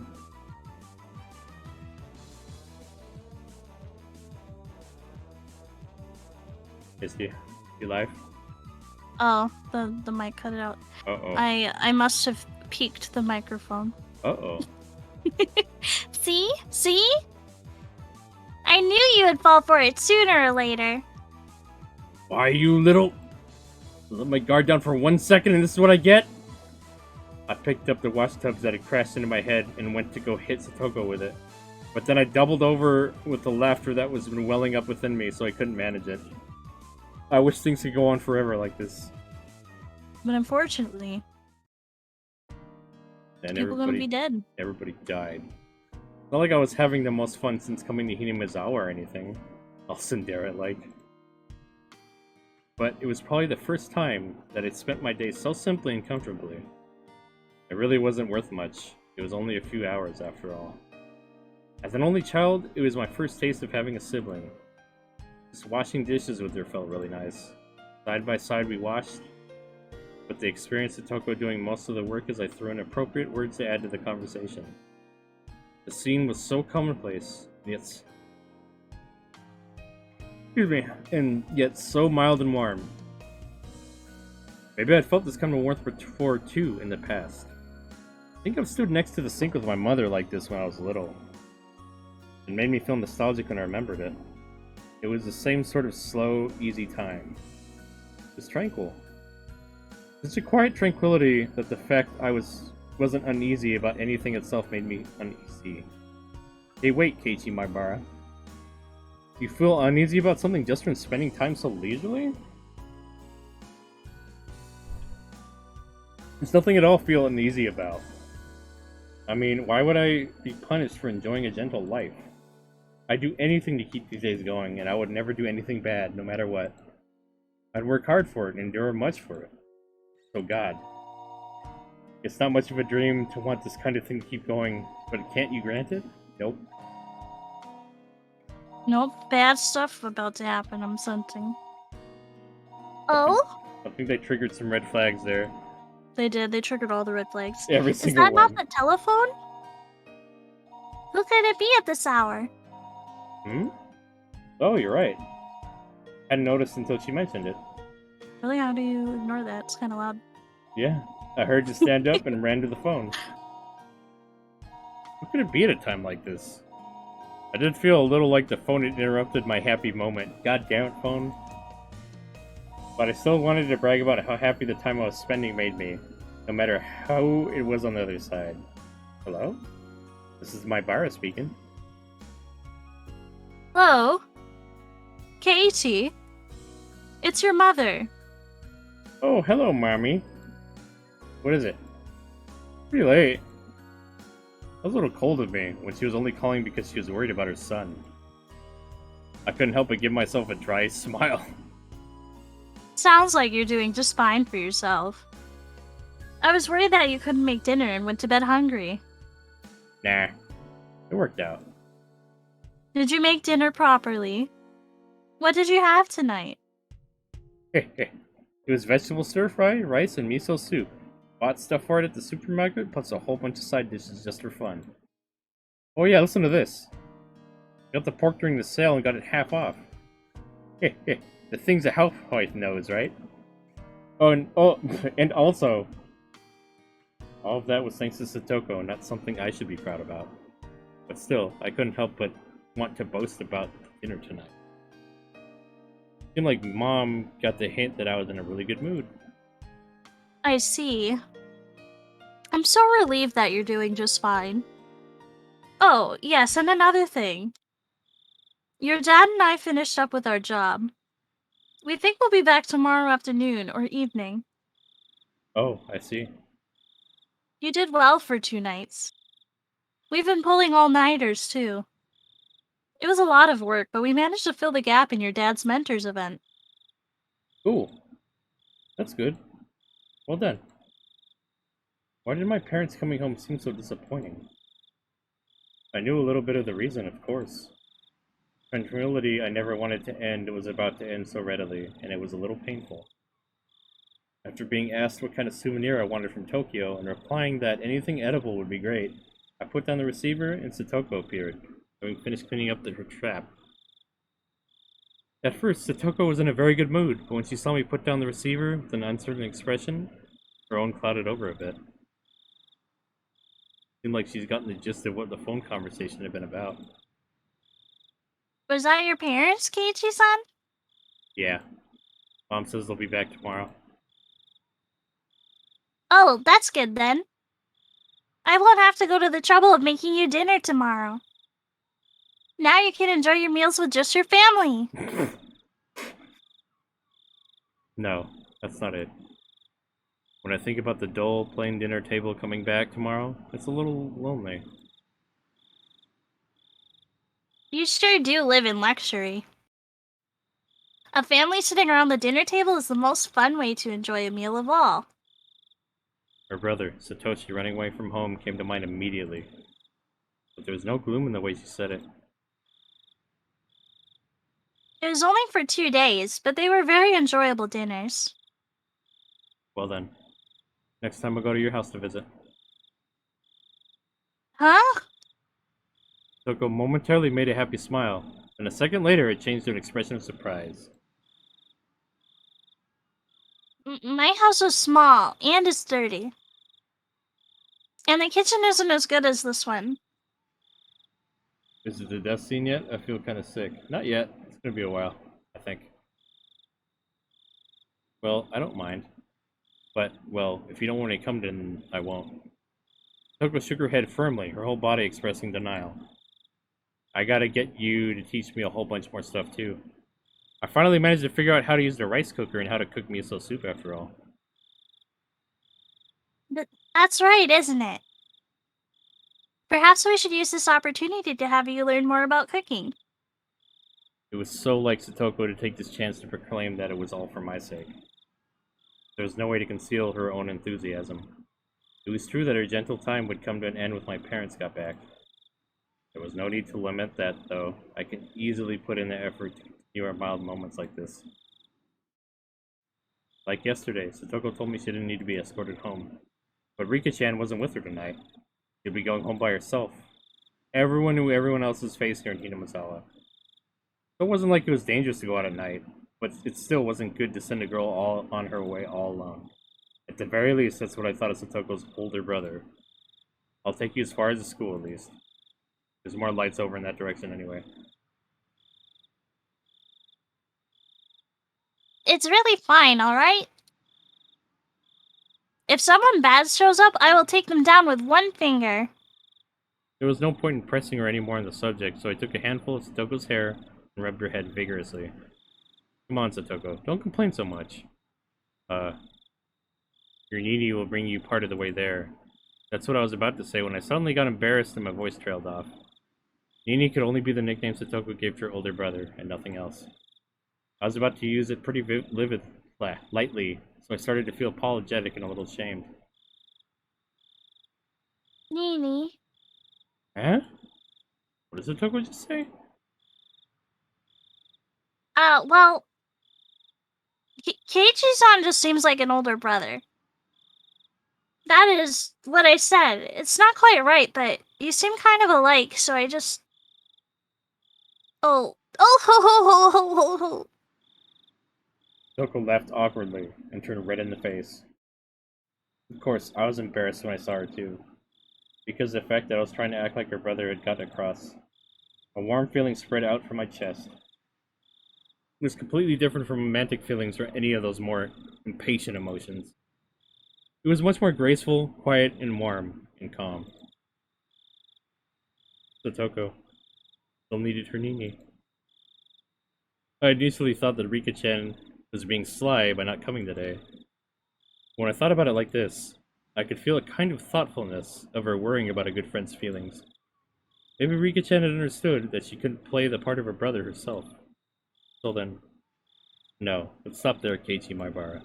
There's no point in thinking about it so hard. It means everyone feels the same way. It means everyone wants Satoko to be happy. Satoko was acting as though her Nini running away from home didn't bother her at all. Even though that wasn't actually the case, she was very sad and always waiting for him to come home. Because Satoko was a stable person when she was his sister. In order for her to really feel this level-headed, having a brother was something she couldn't do without. In other words, Satoko still needed a brother. Nobody had the right to smile it away as childish immaturity. In fact, they deserve praise for being so close to each other as siblings. That role of brother should be played by her real Nini, by Satoshi, but fortunately, he wasn't here. So since I'm here, I'll play that part. And not with a guilty conscience, but in a very natural way. Because, was there something wrong with seeing Satoko smile so happily?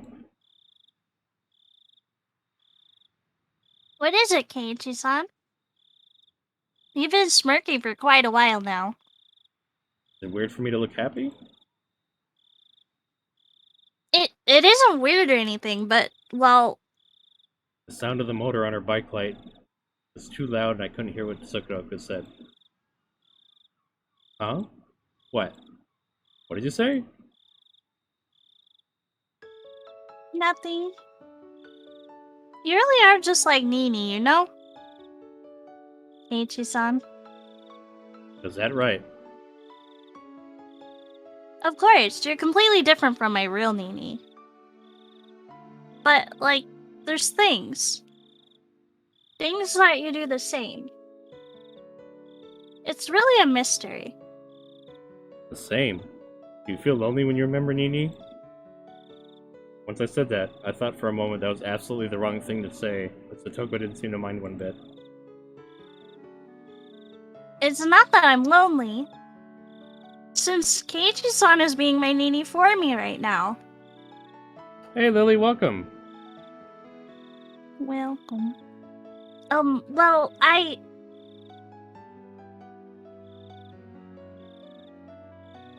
Are you back from your vacation, my ice queen? Good to see you again, Lily. As I was flustered for a moment at her hitting the mark, Satoko suddenly asked me a question in a calm voice. It was very quiet, composed, an adult question. Was it Rika? It was quiet, but her voice sounded lonely somehow. Didn't Rika ask you to act like my Nini for me? Is that what you think? Please don't take offense. Rika is strangely considerate of me.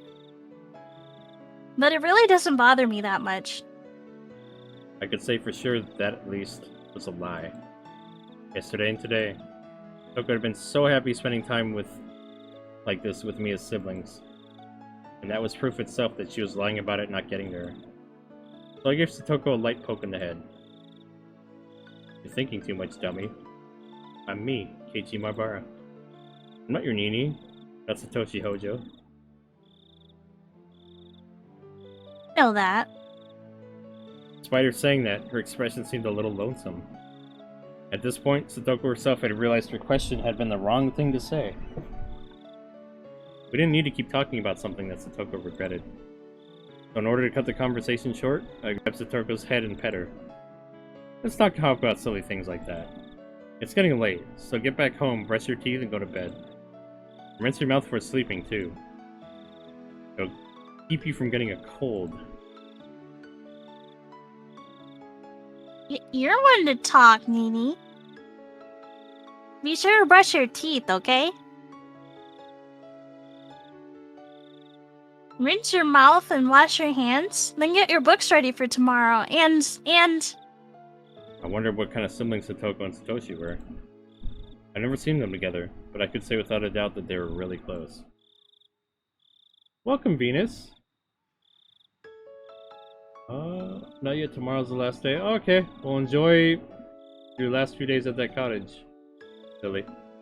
Vacation sounds nice. Yeah, it does.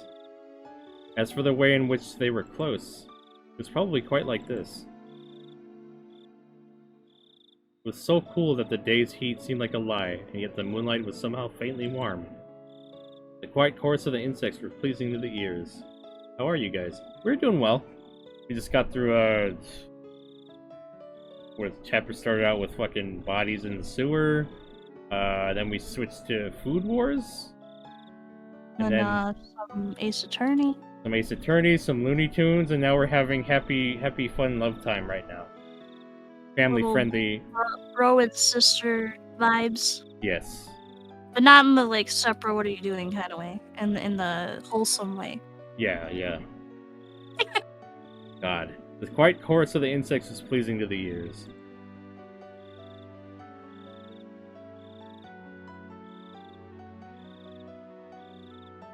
Wow, they're really tugging at our heartstrings right now. It'd be sad when they all die. Always sad when they all die.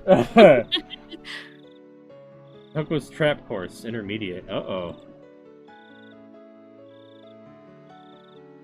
Ah, quite an adventure, isn't it? Yeah, they have, like, fighting dead bodies in the sewer, then they switched to food. To lunchtime. That was kind of... We've never really gone back to the whole body in the sewer thing yet, so it's Not yet. I wonder if that's supposed to take place later. Like how they start you off in like the middle of the story or some shit, and then go back to the beginning. Yeah, they probably will. It'll come up at some point. I kind of hate when stories do that, to be honest. I'd rather just... What I hate is YouTube videos that put some funny highlight from their video at the start of the video, and then the video starts, and it's like, why? Like, I would have just gotten to that part. Yeah, they think you don't have attention span to watch, so they throw the best at first. So they're trying to catch your attention, but it's like, well, now you've spoiled it. Well, now you've ruined it forever. Yeah. I could see Tomita-kun and Okamura-kun walking over to the gym storehouse. They needed to get the bag of lime used to make the limes on the court for our next gym class. They're on duty today, after all. But in that storehouse, a terrible trap was awaiting them. Being on this side of the trap for once is really thrilling. Ho ho! If you realize that is the true pleasure in setting up traps, then you have the potential yourself, Keiichi-san. I want to voice other characters besides Satoko, please, game. You wanted to start doing the narration or what? No, it's just there's so much Satoko in this chapter.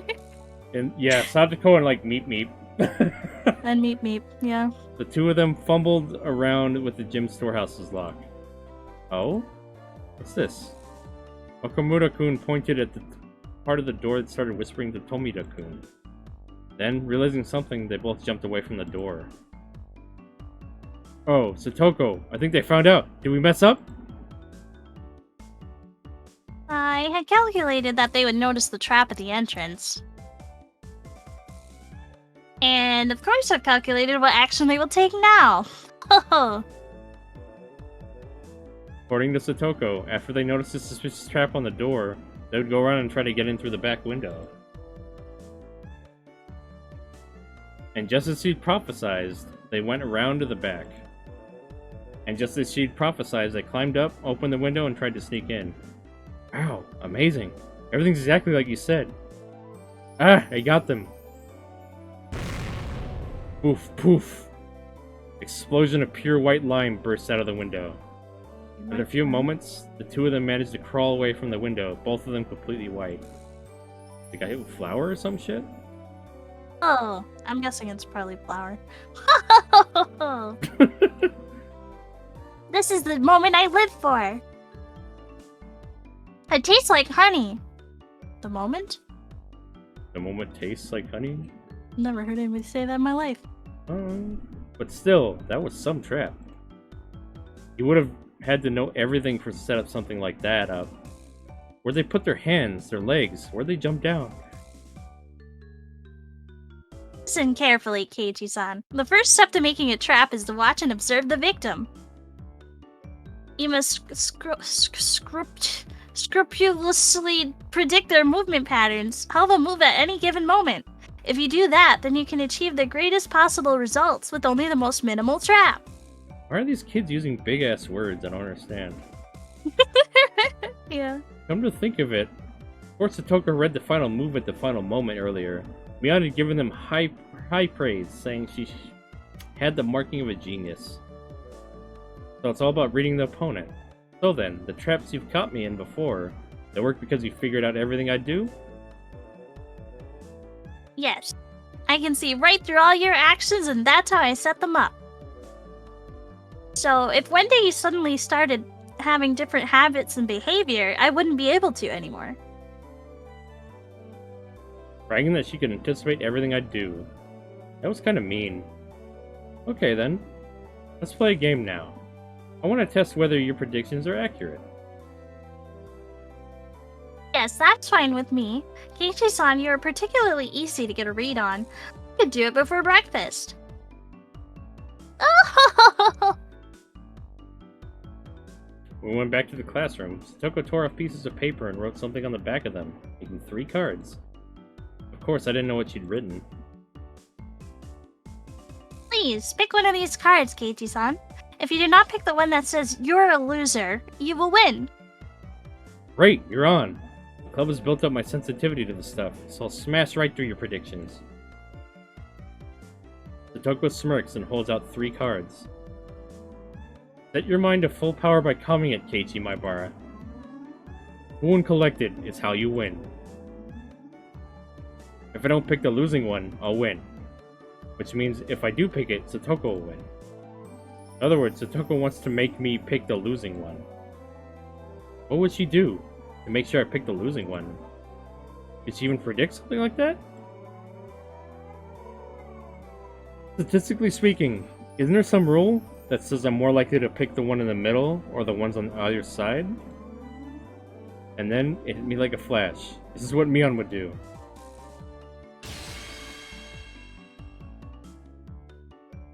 Now, which one will you pick? I've made my decision, and it is this one!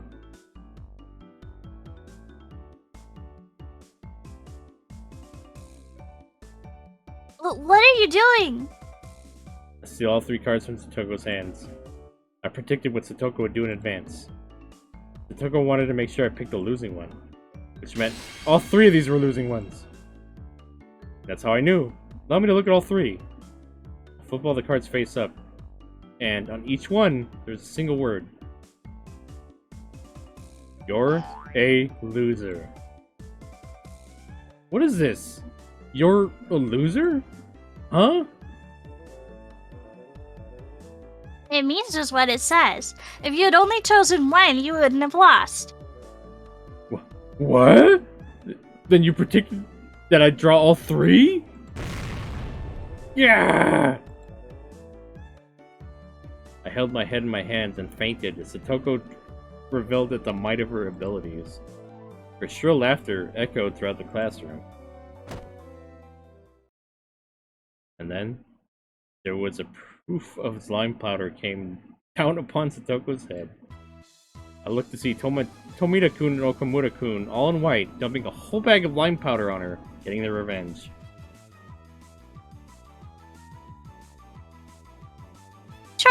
What are you suddenly trying to do, you two? Looks like there's no use talking to the person who set up that trick. Well, excuse me. Would you happen to have any proof? And I'd like it if you didn't call it something so inelegant. A trick. I would prefer you call it something more refined. A trap, please. That being said, those 2 pretending to be tough. Not only that bus standing still completely blank and silent. But anyway, ignoring what had happened before, having someone chase you with their mouthful of lime in such a way that they can't even speak, yeah, that would be scary even for Satoko. Son, help me.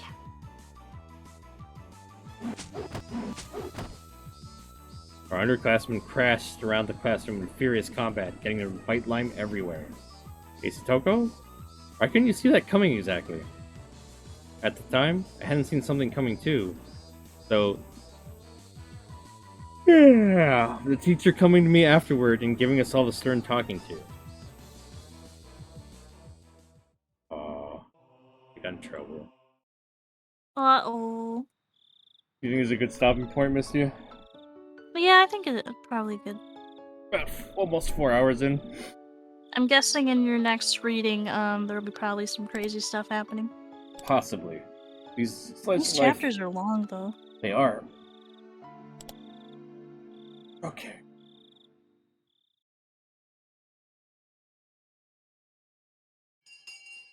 Gotta wait for the fucking menu to pop up. There we go.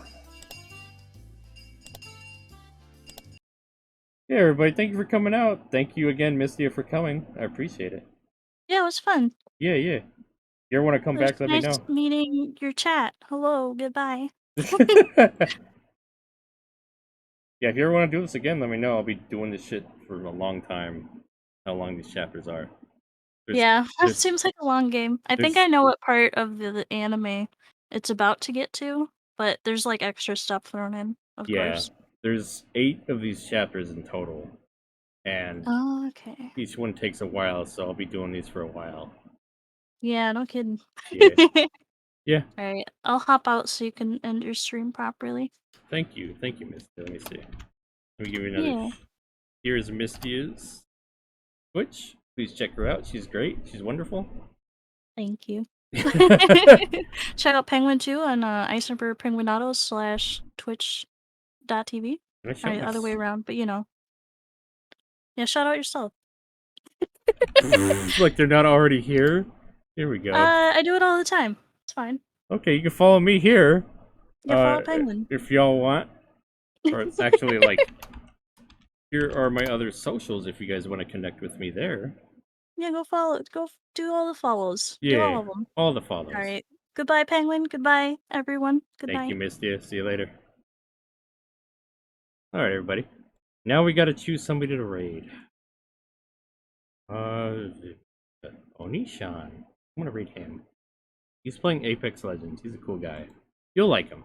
I think you'll like him.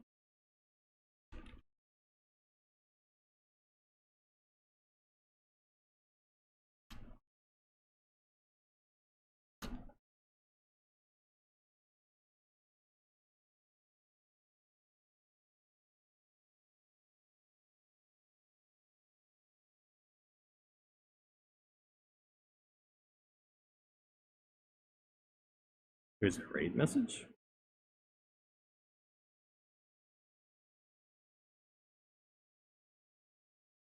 Yeah, he is. He's awesome. Yeah, I look up to him. He's cool as fuck. I can only dream of being that cool. Yeah.